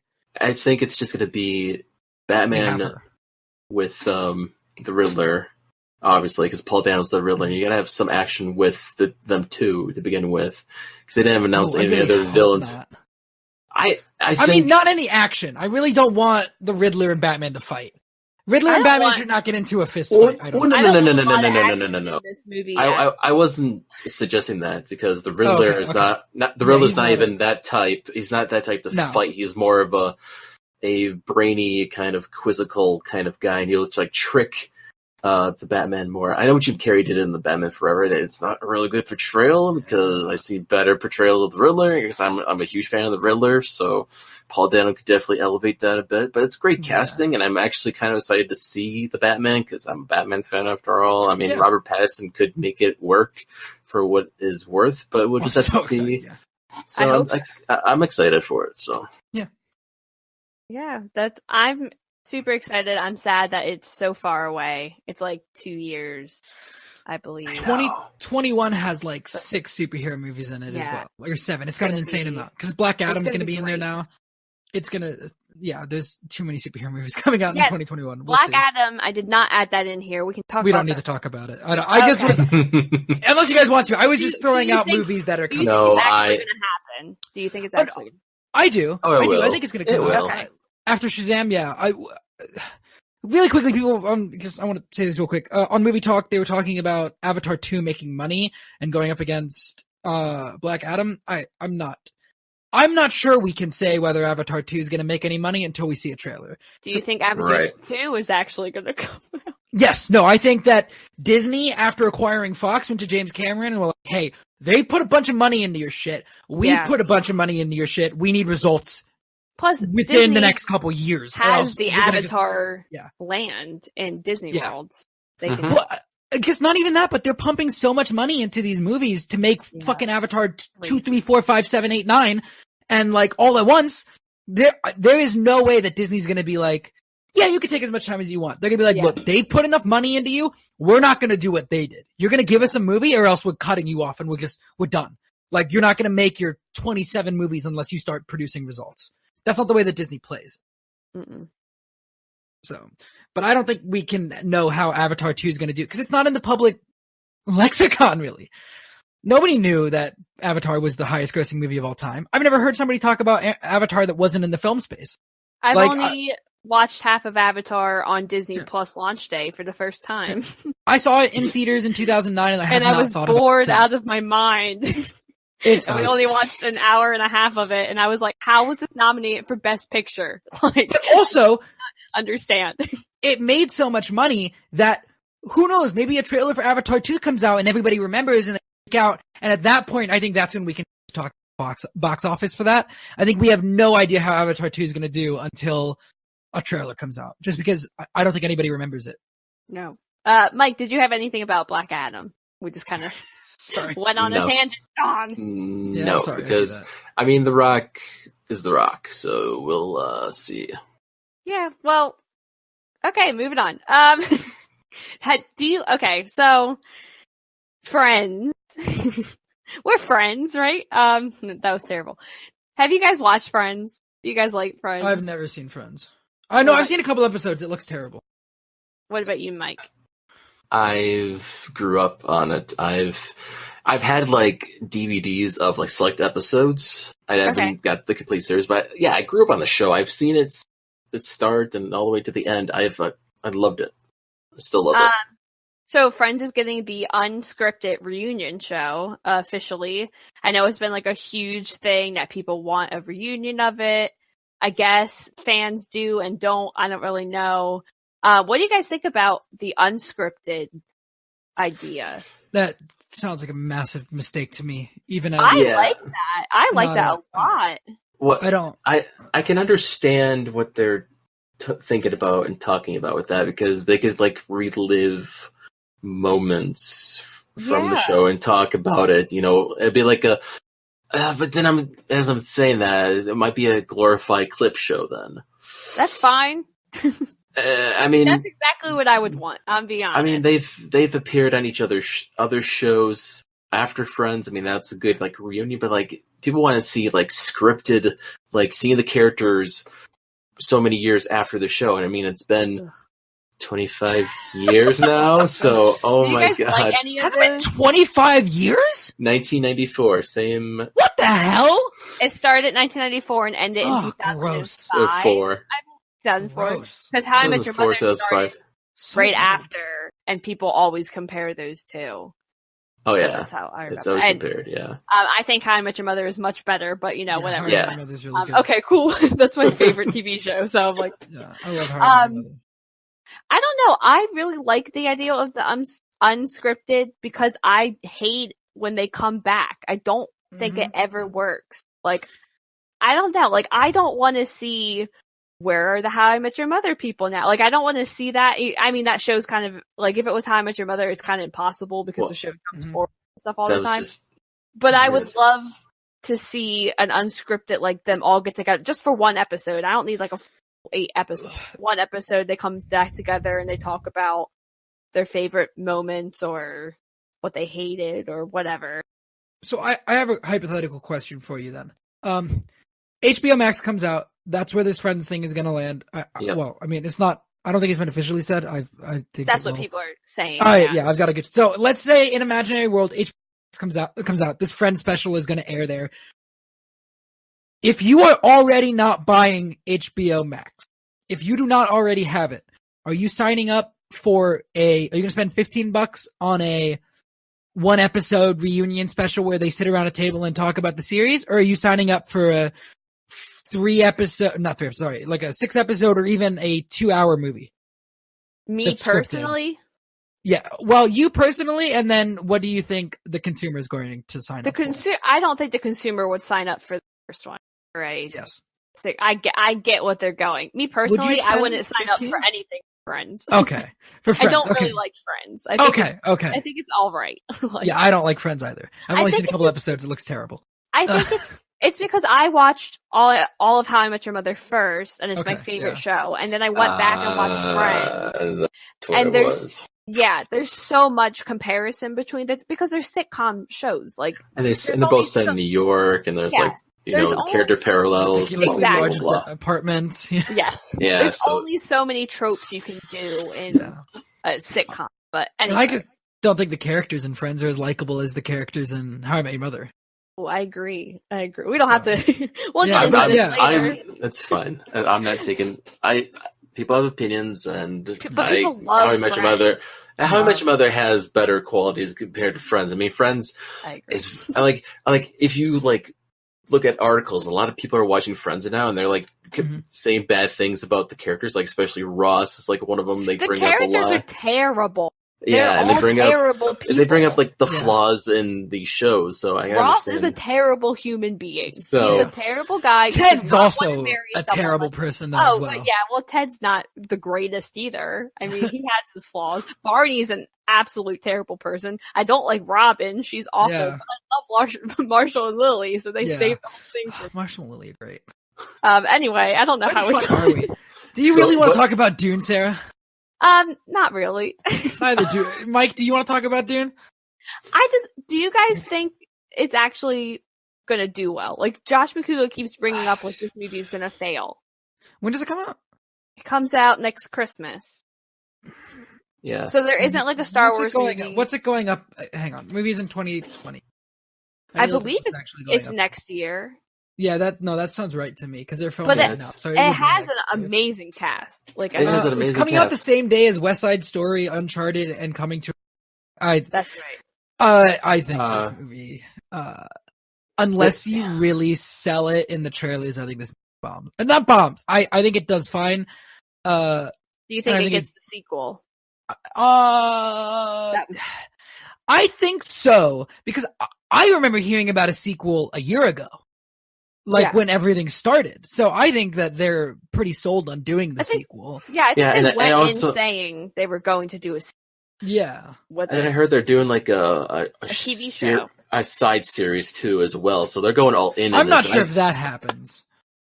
I think I've heard that. I've heard Denis Villeneuve is going to direct the pilot for the show. Yeah, no, I remember hearing that. I don't know if... I think if Dune underperforms, I think Dune 2 happens no matter what. If Dune underperforms, I'm not sure a TV show happens. TV show happens. Yeah, but I'm just... I see what you're saying. But Dune is a great property. It is epic. So, I mean, the original film didn't really... I mean, it was okay, but it's not full potential of the novel I had to offer. It has so much to offer. It's Star Wars for the people who love the book. Yeah, but I'm worried it's too high concept. I know nothing about it. I'm worried it's too high concept for the normal audience goer. I think Star Wars works because it's really simple.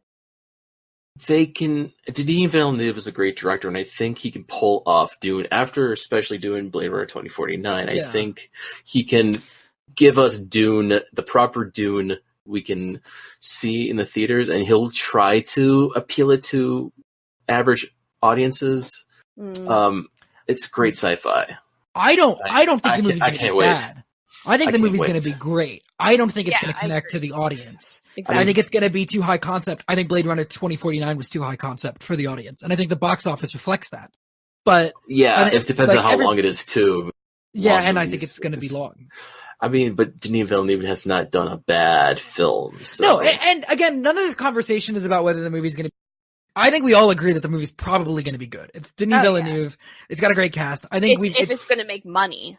Yeah, and I'm not sure that it's going to connect to the audience. I don't again, I think when a trailer comes out and we see what people think about it, that's when we'll know. Because nobody knows about this, right? This is like Avatar 2. Nobody knows Avatar 2 is being made. Nobody knows that Dune is being made. I don't think we will be able to tell what the box office for this is going to be until people know it's coming out and we can gauge interest. Right. Yeah, show me a trailer and then we'll be able to tell. Exactly. That's what everyone says. Show me a trailer. Show me a trailer. And it's not even so much to see the quality of the movie in the trailer, it's to see the reaction to the trailer from the audience. Yeah, exactly. You know? It doesn't really need to be show me a trailer, it's show people a trailer. Show me a trailer, but show people. Show me a trailer too. I want to see the trailer. Show me a trailer. Show everyone a trailer, Denis. Yeah. Well, yep, we'll see. Okay, so this week, we have some caller questions that we took and we're going to answer some of them. We're going to do it in a short answer. Shawn. Hey, I'm not ready at all. You guys go first. Short-ish, like 2 sentences. No, I know. Okay.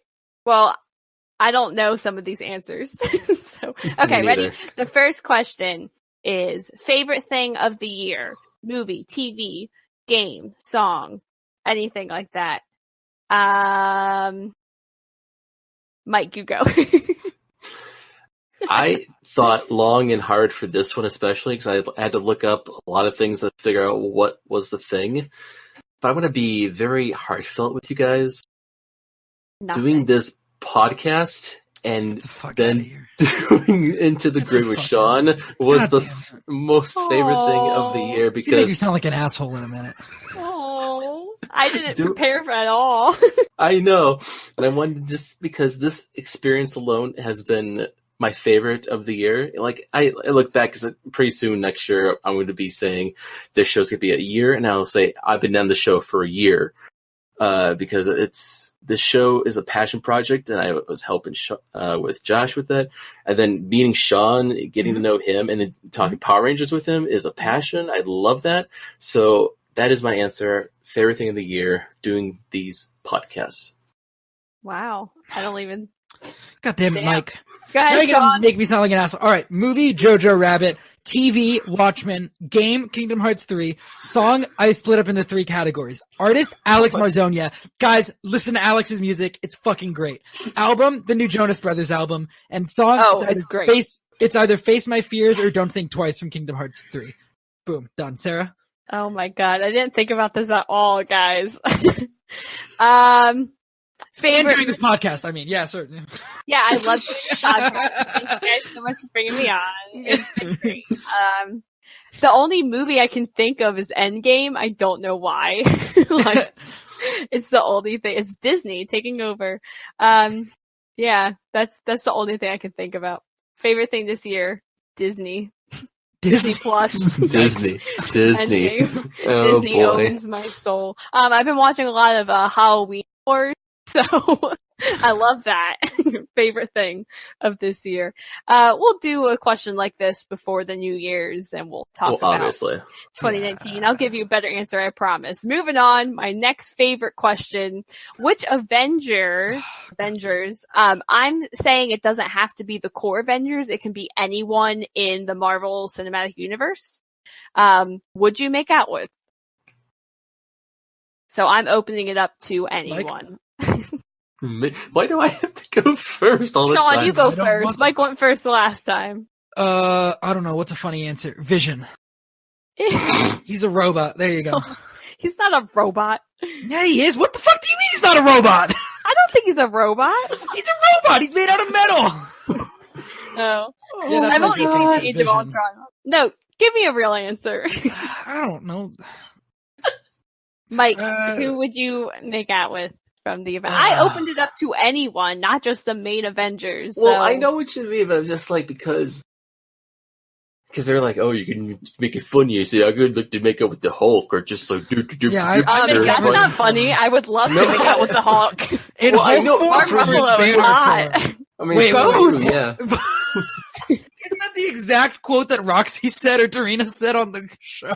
Yo, Mark Ruffalo is my celebrity crush. I love him. I love him. I'm just saying, for a guy's point of view, you're gonna pick somebody, like, it depends on your orientation. I mean, if you're bi, you can go with a guy, but it was like for a guy like me who's straight, I mean, pick a girl. I can pick a girl, but there's limited women. I don't know, Scarlet Witch. Elizabeth Olsen is great. She's actually my favorite MCU character, just in general. I think she's awesome. So, Scarlet Witch. There you Scarlet go. Witch. I mean, but then Black Widow is good too. Scarlett Johansson. Man, you can't see it, but I'm doing her finger stuff, like where she waves her finger, and I'm doing like the. And she tells stories about how she's like, there's nothing happening on set, obviously. She's just waving her fingers around randomly. VFX is like, I swear it's gonna look cool. Just like Doctor Strange. Doctor Strange 2 does that.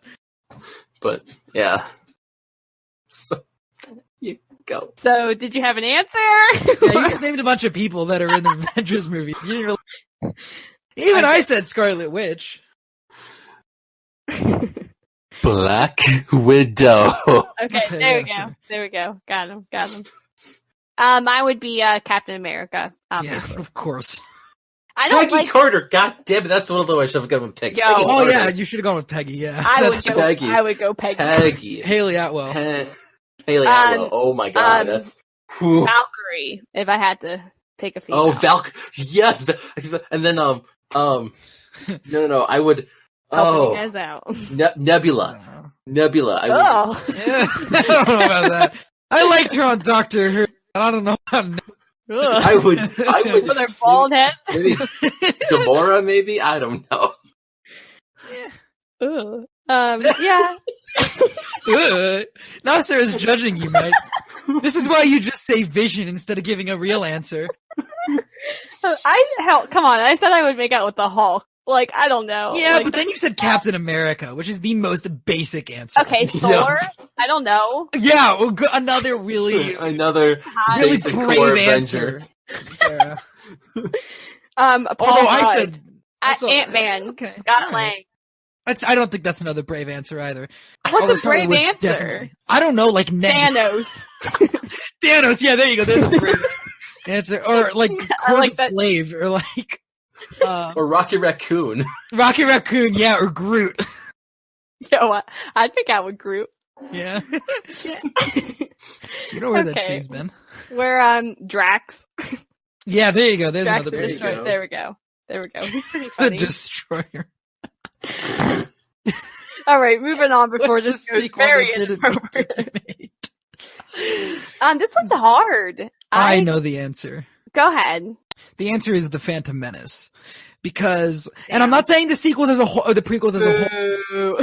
No. I'm not saying the prequels as a whole. I'm saying Phantom Menace because that movie has absolutely nothing to do with anything with the other two movies. You could cut out the Phantom Menace and the other two movies would not change at all. You could cut the Phantom Menace down to a 10-minute flashback at the beginning of Attack of the Clones and nothing would change. I thought you would say, Attack of the Clones. No, because I think Attack of the Clones is actually, I think the stuff that they're doing in Attack of the Clones, the broad story is really good. It's just, it's terribly executed. I think you need that story. You don't need Phantom Menace. You could put that in as a 10-minute flashback and you're fine. Attack of the Clones is, Phantom Menace is completely unnecessary. What about you, Mike? Do you have one? Thinking. I don't know. Top of my head. No. I'm crying to Grindelwald just because I don't like it. Get the fuck out of here. No way. This will be my last show on. Come on, Mike, answer it! Mike is refusing. Turbo Power Rangers movie. I actually like the Turbo movie. That ghost ship thing is so fucking cool. And Evil Kimberly, that's also awesome. I was gonna say that's you cut out. Yeah, I was like, I lost him. Yeah, I was cutting out. I was waiting for it to come back. I was going to say X-Men Origins Wolverine. Which one? X-Men Origins Wolverine. Yeah, there you go. No, there you go. Perfect answer. That movie's fucking terrible. That movie's awful. It does not need to be made, and it was. No, it's God CGI. Fucking CGI. It was the Professor X at the end. Ugh, yikes. worst. It was just like, Mine is Temple of not Temple of Doom. Oh my god. Oh. Kingdom of the Kingdom of the Crystal Skull. Oh, Yeah. Does not need to I still I haven't see seen it, it since 2008. I just rewatched it and it's all right. But They're yeah, making- they should not make it. Anyway, is there a performance or a movie that changed your opinion on an actor? Talking about Robert Pattinson. That's probably someone's answer. No, mine is Chris Evans in Gifted. Okay. I kind of thought Chris Evans, cause like, his work before Captain America, he's not a good Johnny Storm in Fantastic Four, and his work before that is very, so when he was Captain America, I was like, okay, he's good as Captain America, but is that what he's good at? Yes. And then I saw him in Gifted, and he's great in Gifted. Mm. And so I was like, no, okay, he can actually, it's not just that he's good Captain America, he's just a good actor. So yeah, I'm gonna say Chris Evans in Gifted. He's very good in Snowpiercer too. I haven't seen Snowpiercer. Oh, that's what sold me on him. Yeah. Okay. He's Same. great. Yeah. Josh, our producer, has yet to see Snowpiercer as well, so you guys need to Great. both watch Snowpiercer. Nope. Josh and I are gonna watch The Inhumans again instead. Oh, I want to watch that too. Oh God, no! It was a joke. We joked about it on Twitter. I'm literally gonna watch it. Okay, Mike, what about you? Actor or actress?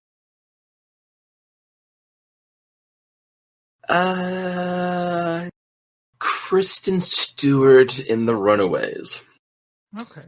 Because Okay. Kristen Stewart has that, I know it because of Rob Pattinson's for the Batman, in Twilight. So the same goes for Twilight with Kristen Stewart. She has done a lot of good work since Twilight, and playing Joan Jett of Joan Jett and the Blackhearts for the Runaways biopic, that was a good, solid performance. She acted just like Joan Jett, and she did a great job with that, at least. And I look forward to any upcoming films with her, except for Charlie's Angels. I haven't seen it yet. Apparently, got good reviews. Yeah, I'm not. Okay I'm reviews, not. which is surprising. Yeah. But Anyway. But yeah.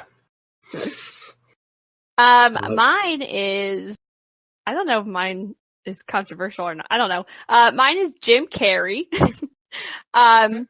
Just because, I always thought Jim Carrey kind of did the same thing with Ace Ventura, like the over the top comedy. And I didn't really think he was a good actor until I watched Truman Show and Eternal Sunshine of the Spotless Mind. He is so good in both of those movies. Like, he's fantastic. He's very good, and I would love to do more dramatic work. But that definitely proved. I was like, oh, who knew he could act? But who knew he could act?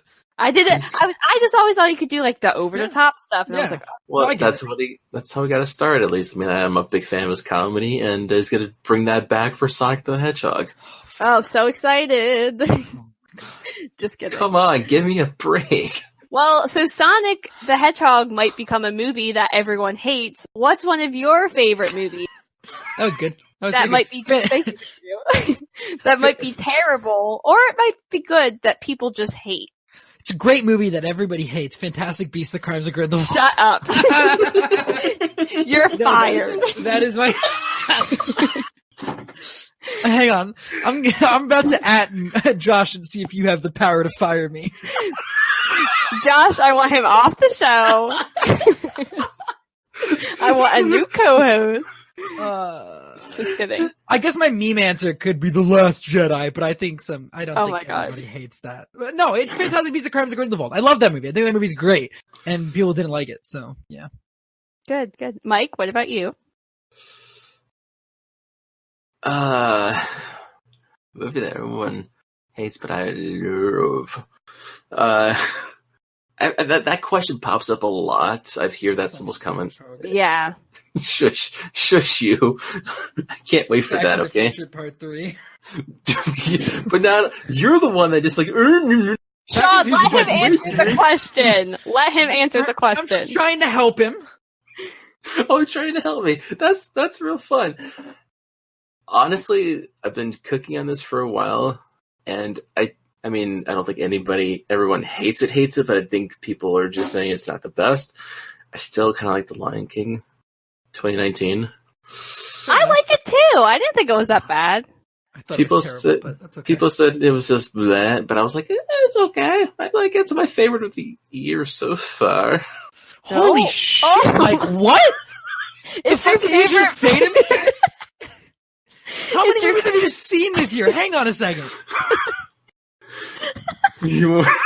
I lost all control. You say that The Lion King 2019 best movie of the year. He said it's his favorite. It's my favorite of the year so far. Dude, it's fine. I've got it number 20, but that's all right. I've only Wow. seen. Are we doing our favorite movies of the year? This is No, because I'm doing a thing with that. Wait till January. I'm doing a thing with that. Okay. My movie that everyone hates was actually brought up on the show. Spider-Man 3, baby! I love Spider-Man 3. Everyone laughs at me. I think it's great. I don't think it's awful. I don't think it's as bad as people. It's not a good movie. I'll give There's you stuff that. in there I like. I like It's the Harry fun. stuff because I like when Harry shows up at the end. Yeah, Just- I like the emo dancing. God, That's my I fucking favorite hate part. dancing. I'd It's make so emo good. Throw myself out a It's window. so good. It's- I love it. The movie's ridiculous, but I wish love it. There's a lot of good stuff in it. I prefer Amazing Spider-Man 2 over Spider-Man 3. I really like that one too. Oh, okay, holy crap. I thought you were about to say something else. I thought you were about to say that you like Amazing Spider-Man 2 is your favorite Spider-Man movie, and I was about to fucking put myself through a window. No, I prefer like Amazing Spider-Man Spider-Man 2 I don't over dislike- Spider-Man 3. I don't dislike Amazing Spider-Man 2 either. I don't dislike any Spider-Man movie, to be honest. I love Spider-Man. I think there's stuff. I think the death of Gwen Stacy's done very well in Amazing Spider-Man yeah. 2. Oh, I- it's rough. I mean, and the fact that they were actually together at that point, I sobbed. I think Like, makes I it was even more powerful. sobbing. Yeah, no, I Yeah. think there's a lot of stuff that doesn't work in both of those movies, but I still enjoyed them the first time I saw them in theaters. So I think that's all that it takes, really, is if I enjoyed them when I saw them in theaters, we're good. Yeah. Well, good. I thought I was going to get a lot more hate. But you went after me for liking Crimes of Grindelwald, so whatever. Just remember that Sarah's a terrible Well, person. I also really like Attack of the Clones, and I don't understand why people hate it. So, just saying. All right. What would your lightsaber look like, and what would the color? Sarah. I want my lightsaber to be the dual end one, and I want it to be Double-bladed? purple. Yeah. Oh, the God, I knew double-bladed. you were gonna say purple. In my head, I was like, she's gonna say purple. Yeah, I want it to be purple. That's fair enough. Mike? Actually, I would want it would be a lightsaber with a hoop on the A hoop? end, like a lasso. Hang on. Let me God. see. Yeah, keep going. So I was thinking like I could be like a space cowboy. Oh, a hoop? Wait, like a lasso? Yeah. You want a lightsaber? All right, stop talking. Yeah, I want a straight thing with a hoop at the end. shoot out and I with get a lasso? Yep, like shoot out like a lasso. I hate you so much. And it'd be, have it like yellow orange. That's what I wanted to be. Okay, So it's like a rope. So I. Sean, what about you? Sean, what do you want your lightsaber Stop to talking, look like? Mine, I'd want the crossguard lightsaber because at first, when it came out in the trailer, I was like, that's the stupidest thing I've ever seen. And then I've seen it in both movies. I'm like, that's the coolest fucking thing I in the like world. it. It's awesome. It's so awesome. So it'd be the crossguard saber. And I'd like to say it'd be green, but I'd probably turn to the dark side pretty quick. So it'd probably be red. Well, In my mind, it'd be green, but like, in reality. in reality, it'd probably be red. Oh my gosh. Well, I wouldn't be a bad guy. it would just be Like, red. But I just Yeah. have so much hate in my heart. So it would just like, be the Kylo Ren lightsaber. Like, it's literally. Yeah. Well, no, because I don't want it to crackle. Oh.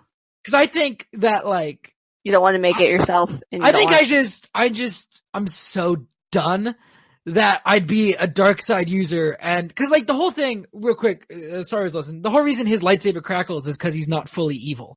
Is because when he went to bleed the crystal, there's still good in him, and so it didn't work. And it cracked the crystal instead, and that's why he needs the vents to stabilize it. If he was fully evil, it would have just turned red, it would have been fine. But there's still light in him. Episode 9. But, I just rewatched it. You just watched episode 9? Yeah. No, not episode 9. Sorry. I was like, can you send me a link? I've seen it twice, guys. Oh, man. Just kidding. I've seen The Mandalorian when it comes out in theaters. Yeah. You've seen The Mandalorian. Well, if you went to the premiere in LA, you have seen The Mandalorian in theaters. Yes, nope. Anyway, sorry, Shawn. I'm so sorry. It's okay. Well, I think we're done.